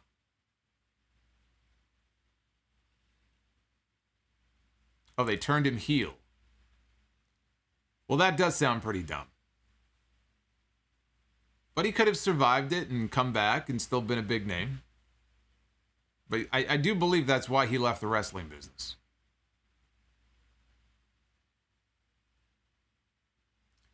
Can we get another Solomonster bar story? None that I could really tell right now. Maybe next time.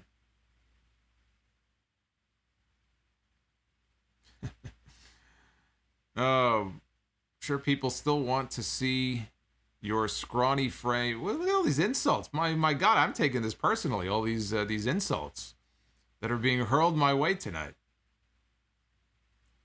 You may have already answered this, but what was in the Solomonster screwdriver last night?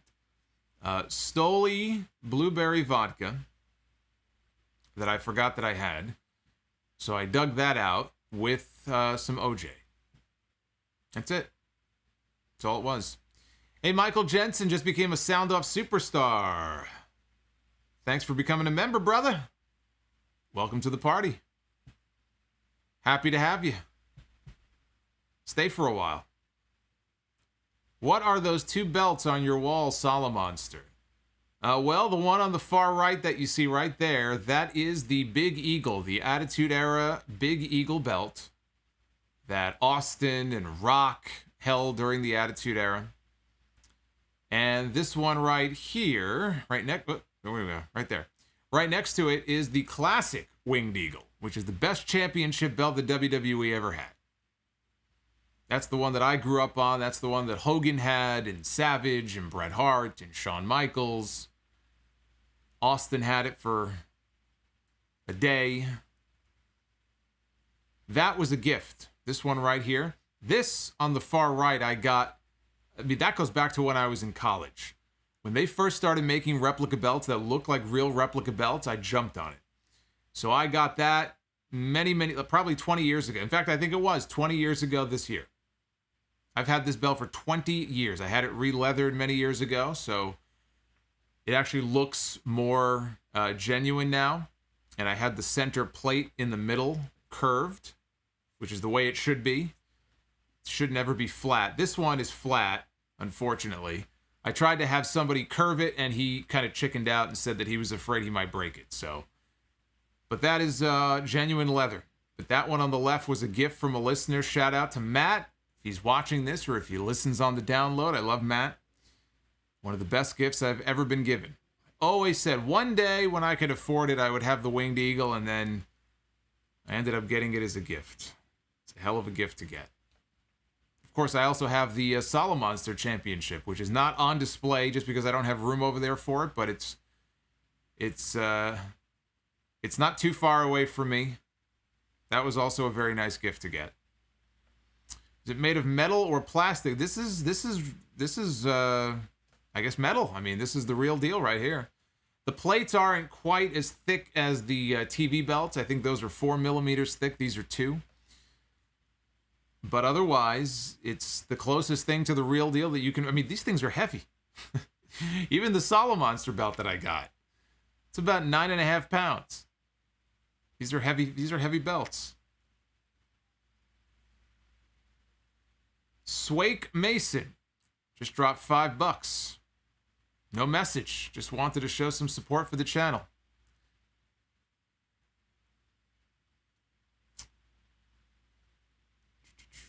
What are those pictures on the wall? Those are awesome. Those stick to the wall. They adhere to the wall, and you can pull them off, and they don't rip the paint off the wall.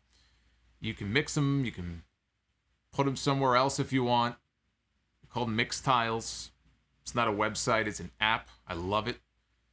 One of them is the Sound Off logo. You can probably see that. It's the Sound Off regular logo, the Sound Off Mets style logo on the bottom. The other photos above it are all photos from Sound Off meetups that we've done over the years. So some of you guys may be in those photos on my wall right there. You can't see them from here, but I always make sure we have a group photo taken at these different meetups that we've done over the years. And those are some of the group shots from some of those events. No, I didn't hear about the Tony Atlas Boston. I don't know the details about the drama between Tony Atlas and Boston Wrestling. If somebody can kind of clue me in, maybe email me. Because I've seen Tony Atlas, those videos have popped up on my YouTube recommendeds over the years. I know he's done a lot of shoot interviews with Boston Wrestling. I thought everything was cool with them, but apparently not. So if somebody can fill me in on that, I'd love to know. Yeah, the poster is Cloverfield. That is the poster from the first Cloverfield movie. Luis, let's keep Solomonster on for a while longer. Thank you for the $2, Luis.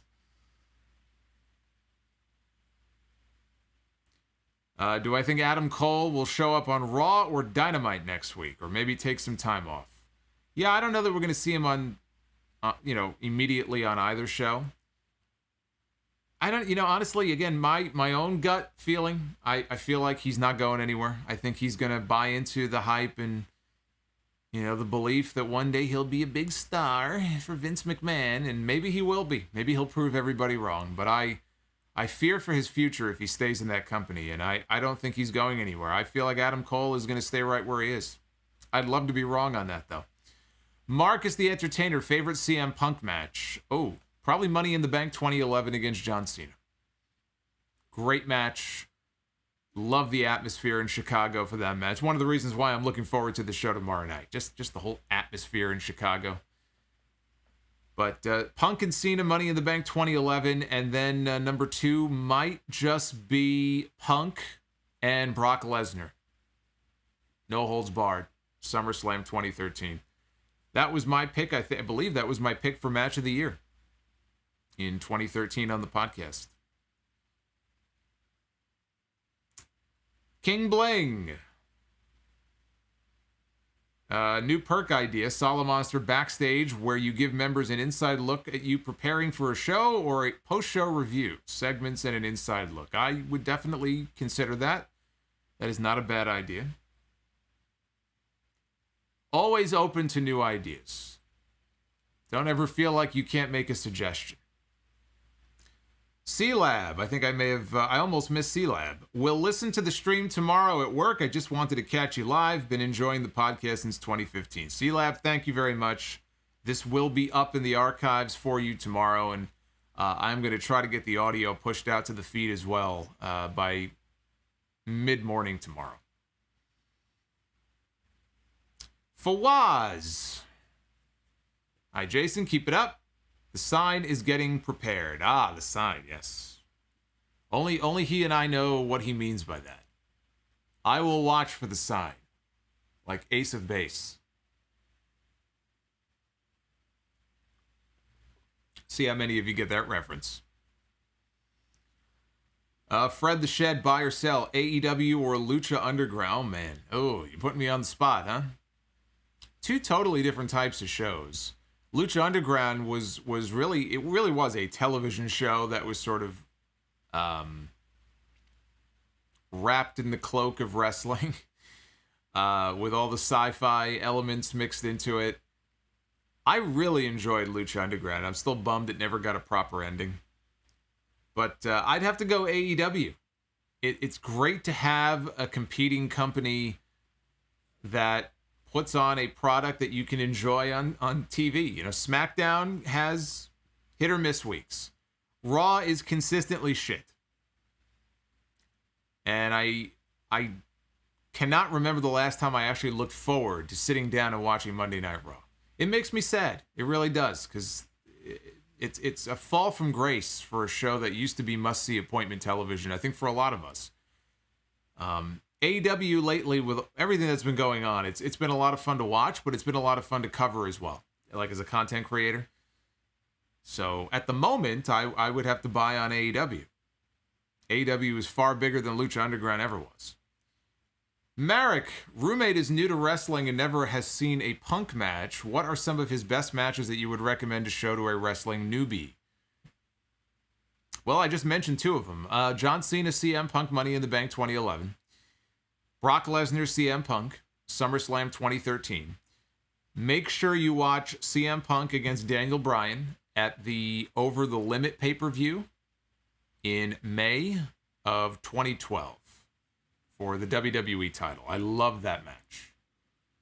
That was a great match.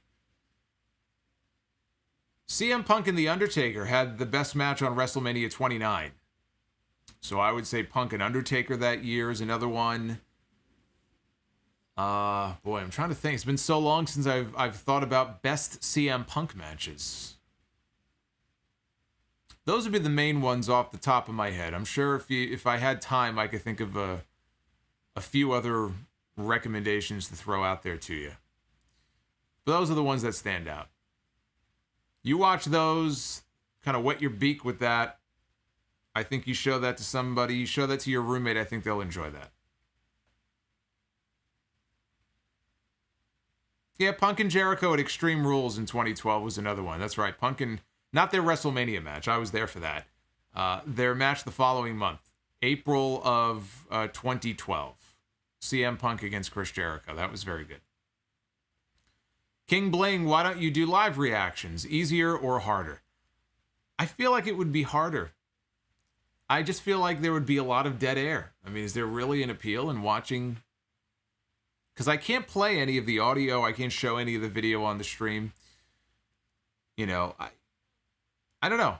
If there was enough interest in it, I'm certainly open to trying it once and seeing how it goes. I kind of like the idea of just, you know, watching it and then just doing a more complete review. Maybe there's an audience for it. Maybe there's a big enough audience for it. I feel like there just would be too much dead air, though. You know? But, you know, then again, during commercials, you read super chats and stuff to kill time. No, maybe. Maybe we'll try it one of these days. Pillow v. Pillow. Better don't turn around song. Ace of Base or After the Fire. I'm an Ace of Base fan. So Ace of Base would get my vote.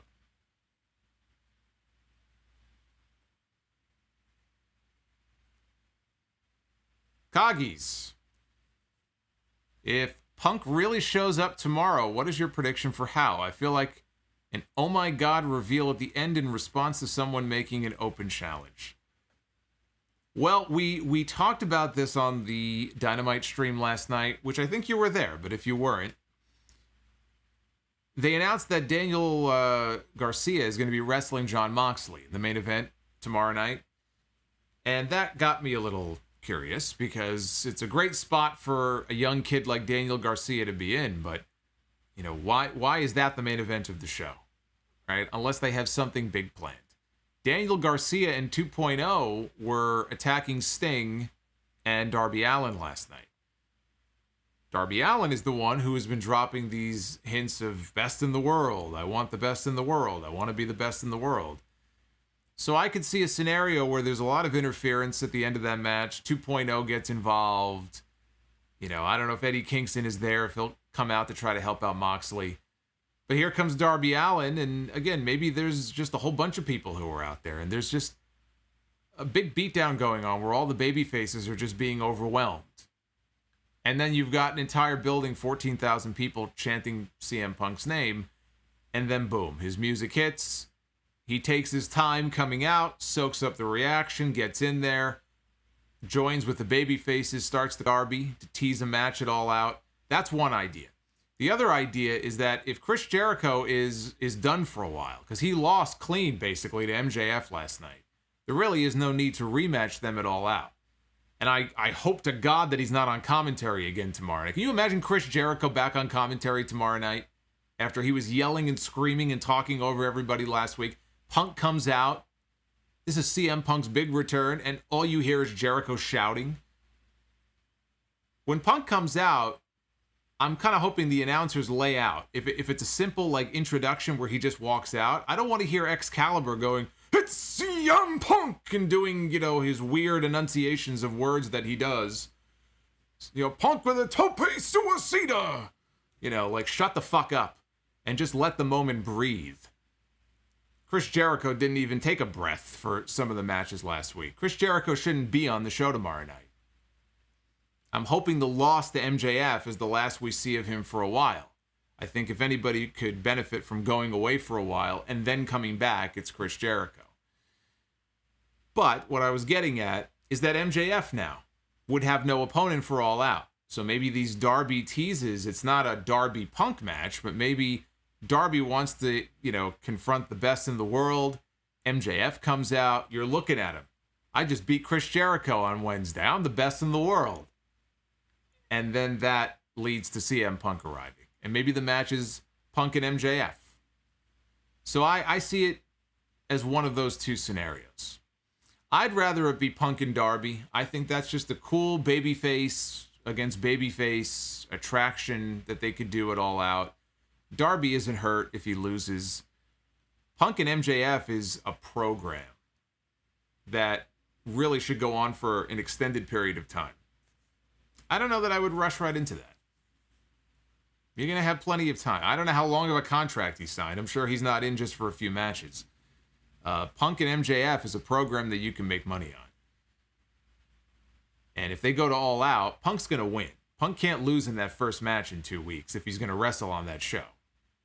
So to send him in there to beat MJF, just like that, I don't like that idea. I'd rather it be him and Darby.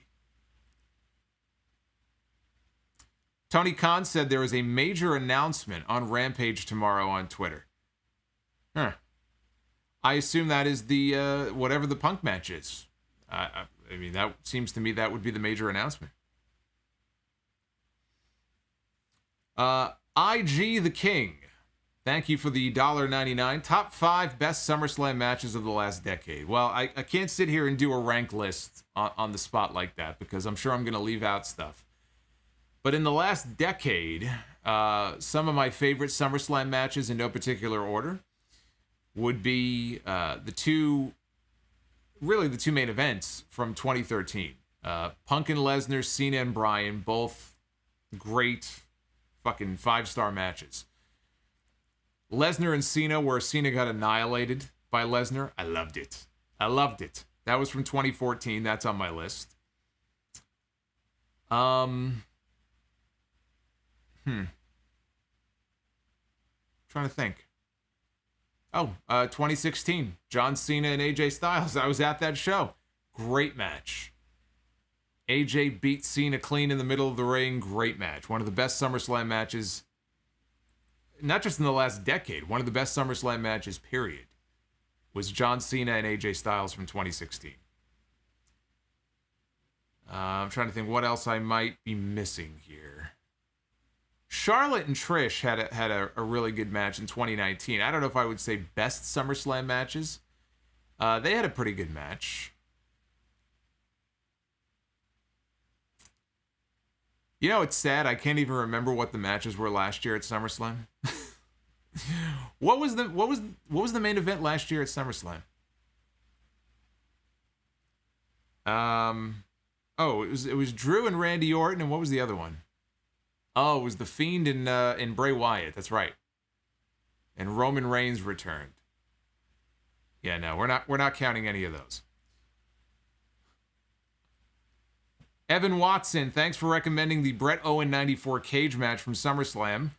Watched it for the first time a few years ago. Brilliant match. It is the best steel cage match that WWE has ever done. Not a drop of blood, but it is the best regular steel cage match the company has ever done. I love that match.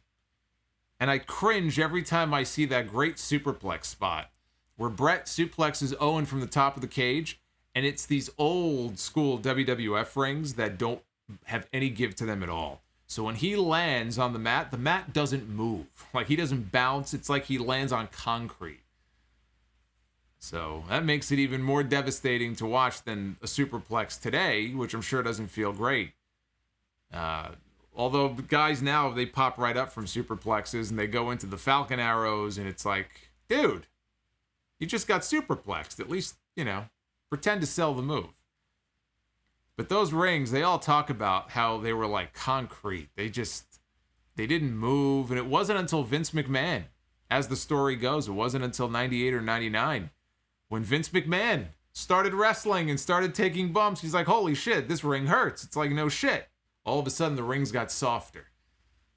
Meanwhile, for years, these guys were getting all crippled up, having to wrestle on these hard-ass rings. Mr. Mason dropping $2. Your favorite WrestleMania moment? Moment, huh? Not match?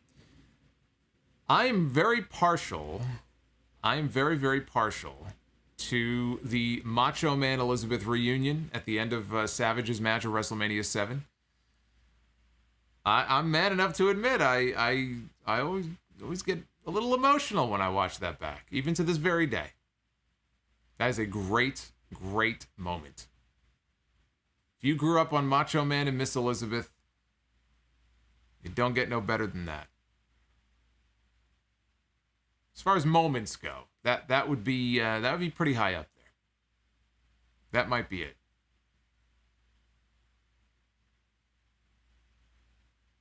I took your answer, says Christian. I took your answer because it's the correct answer. It's the best answer. That's why I took your answer. You have good taste in wrestling. Wrestling storytelling.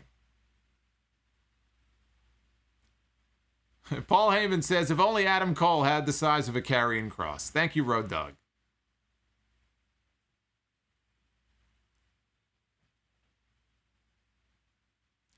Benoit Eddie. Yeah, Benoit Eddie was a great moment. Now it's just depressing to go back and watch that. Lesnar killing Orton at SummerSlam. You know what? I didn't like that as much. Didn't think it was a very good match. Didn't like it. Not a fan. Randy cashing in on Daniel Bryan at SummerSlam was great. Yeah, everything about that was great. I didn't have any issue with them doing that big swerve where they took the belt right off Bryan after he won it. With that Money in the Bank thing, Triple H pedigrees him. I thought that whole thing was great. Magician Sapphire, how would you rebuild Drew McIntyre to get him back over? It's just about getting him in the ring with the right people. I mean, I think he actually might... You may have to go back heel with him again. I don't know. I part of me wonders if the babyface Drew McIntyre is played out at this point. You know, if he wouldn't benefit maybe from a harder edge. Otherwise, I think it's just getting him in the ring with fresh faces that we haven't seen him in the ring with before. But, you know, to the point I was making before about like a Keith Lee, we saw them wrestle for the title on Raw at the beginning of the year. But if you wanted to do a program between them, I'm not so sure the fans would take to Drew in that program as the babyface. So it's possible that his future, you know, on his road to kind of getting back to babyface prominence, he might have to go heel first. Marcus the Entertainer, how would you crown trios champions in AEW? I would have a tournament. It's one of the best ways to crown a new champion, right? You could do a battle royal or you could do a tournament. The problem is they do a lot of these like eliminator tournaments, so I wouldn't do it right now. They're actually doing a tag team tournament as we speak. But yeah, you probably do a tournament on TV. You have plenty of trios combos in this company, so you know, the choices are kind of endless. It'd be a very long tournament if you put every trio combination in there. Thunder Knight. Buy or sell on bigger disappointing SummerSlam match. Shawn Michaels, Mr. Perfect 93, or Brock Lesnar, Randy Orton in 2016. Shawn Michaels and Mr. Perfect in 93. There was a lot of hype and enthusiasm heading into that match, which I know by going back and looking at old RSPW posts. And there will be a new RSPW rewind soon, by the way. But that was a match, you know, Perfect and Michaels wasn't really at his peak at that point. This was still young, you know, baby fat Shawn Michaels. But that match should have been a hell of a lot better than it was. And it just didn't work. Had a shit finish, too. But just the match itself, it just wasn't up to the expectations of what you would expect the Mr. Perfect Shawn Michaels match to be. Now, compare that match to the match Perfect and Bret Hart had 2 months before at the King of the Ring, which is one of my favorite matches. That's the difference between Bret Hart and Shawn Michaels. Thank you very much. There you go. I rest my case.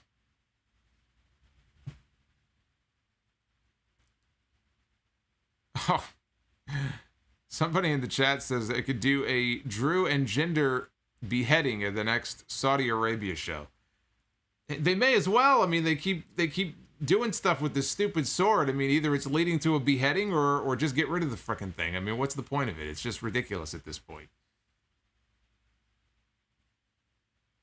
Fred the Shed, what is the biggest moment in wrestling that was spoiled for you? I could not watch WrestleMania 30 live, and people spoiled that the streak was beaten by Brock Lesnar.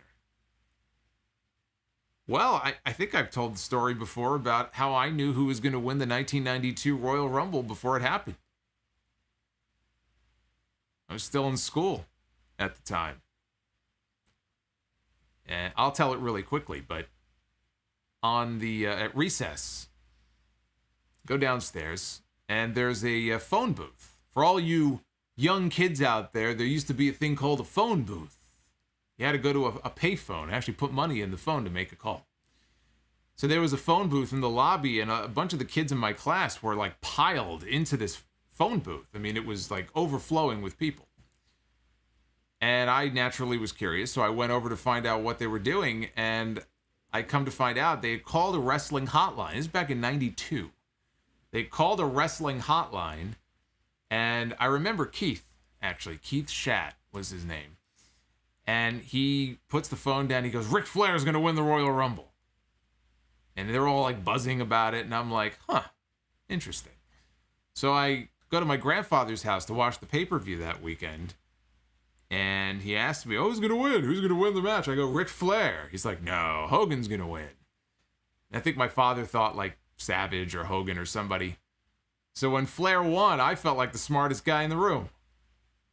That was my first exposure to the dirt sheets and the hotlines, back in the day. I didn't know it at the time, but so that was kind of a spoiler. I guess I kind of knew in advance, who was going to win the Royal Rumble.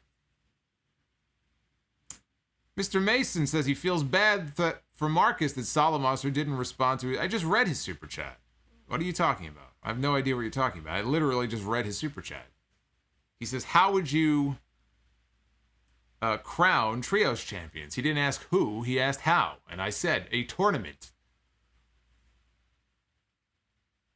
Is there another one here that I missed? I don't believe so. Literally just answered it.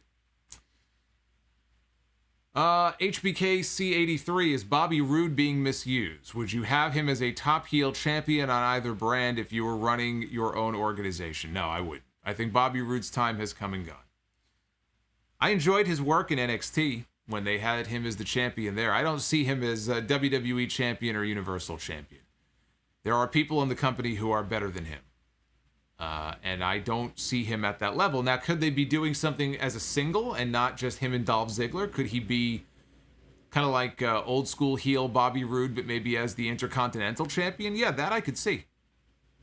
But not as the top guy on a brand. I feel like his time has come and gone. I don't think they brought him into the main roster to be in that role. What are my future plans for Elias? If I were Elias, I would be very concerned. They're taking his guitar. They're taking his gimmick away from him. That's not good. When people are being cut left and right, I'd shut my phone off and put it away if I were him. Because that's what I think his future holds. Mason, it's all good, man. You must have missed it. Coggies with the $2. Fear Street Trilogy was worth a watch. Good music. Yes, I've watched part 1. I've not had time to watch part 2 because of all the friggin' work I've been doing. So I still have to watch part 2 and part 3. But I enjoyed part 1. And like you, the music. I like that as well.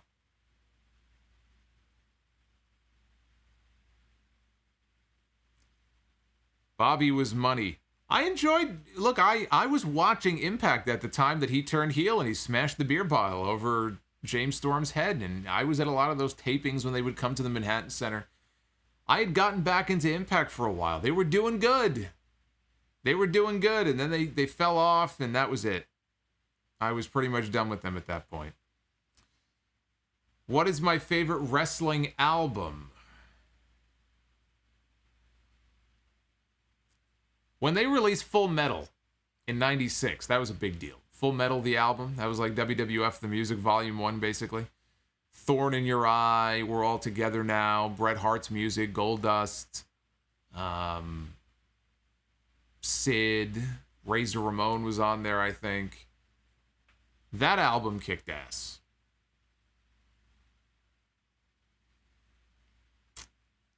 And Evan Watson. Christian against Del Rio had a great match in SummerSlam 2013. Please don't hate me. Oh, actually, you know, you remind me. I missed the match. How could I forget? Randy Orton and Christian from SummerSlam in 2011 for the World Heavyweight Championship. Great fucking match. Great, great, great match. Rapid wants to know, can we get your RF video shoot thoughts on pork chops? Pork chops are okay. I don't have them a lot. But I've never had a bad pork chop. There was a wrestler once called Pork Chop Cash. So I have nothing against pork chops.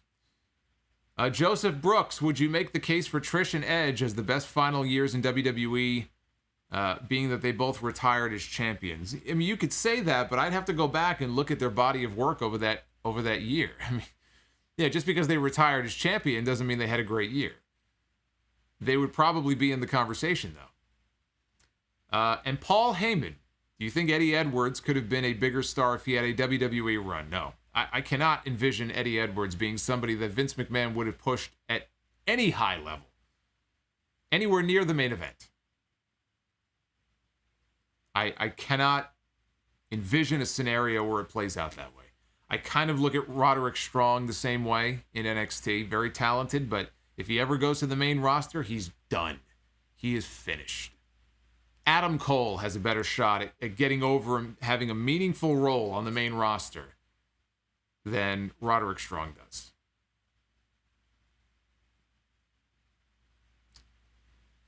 So I think we're good, man. I think there's a lot of good questions from you guys, man. This is just a sample of what you get when we do these video Q&As for members only. So we picked up a lot of members tonight, too. I want to thank everybody who signed up.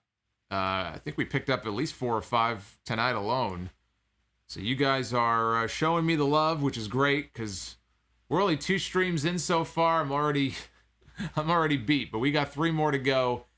Tomorrow night is going to be a lot of fun. Tomorrow night is going to be very special, and not just because CM Punk is back, but because of what it represents for AEW. And I think if you are an AEW fan, you are very excited about what is to come tomorrow. I think packing 14,000 people into an NBA arena is a major milestone for them. It's something that they have not done before.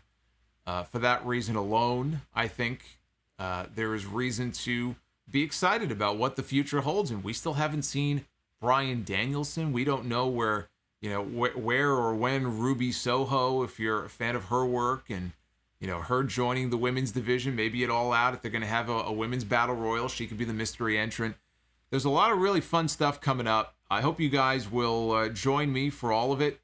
I'll be here to cover every single thing that happens. I'm here every Wednesday for Dynamite. You guys know that. And I'll be live with you tomorrow night immediately after Rampage. So we're not doing a SmackDown review. Well, if something big happens on SmackDown, maybe we'll talk about it during the Rampage thing or in the Super Chats. But we're doing Rampage tomorrow night. And then we are doing SummerSlam on Saturday night. We are doing NXT TakeOver on Sunday. And then I am going to try to get some sleep. Try being the operative word, because then we got to wake up on Monday morning and we got to start preparing for 7/19, because the work never ends. But as long as you guys keep coming back and keep supporting, hit that thumbs up on the videos, because that helps. That's all I can ask for. This channel has seen some pretty amazing growth this month alone. Our August has been excellent, and I want to end this month on a high note. So come on back tomorrow night, again, 11 p.m., live on YouTube. Until then, be well, stay safe. Edward in the chat wants to know my favorite Shawn Michaels moment of all time. Oh. These questions. I mean, he's had a lot of moments in this company. I could say when he cried on television about his knee injury and claimed that his smile had been lost. I could talk about, there's been any number of Shawn Michaels moments, and I don't know that there's just one. I always think of the WrestleMania match with The Undertaker in 2009. I don't know if that satisfies your answer. That's a match, not a moment. But anyway, be well, stay safe. I will see you guys back here tomorrow night for AEW Rampage and the debut of CM Punk. And if it's not CM Punk, I'll come on here tomorrow night and shave my head. He'll be there tomorrow night. He'll be there tomorrow night. I guarantee it. All right, I'm out of here. Take care, guys.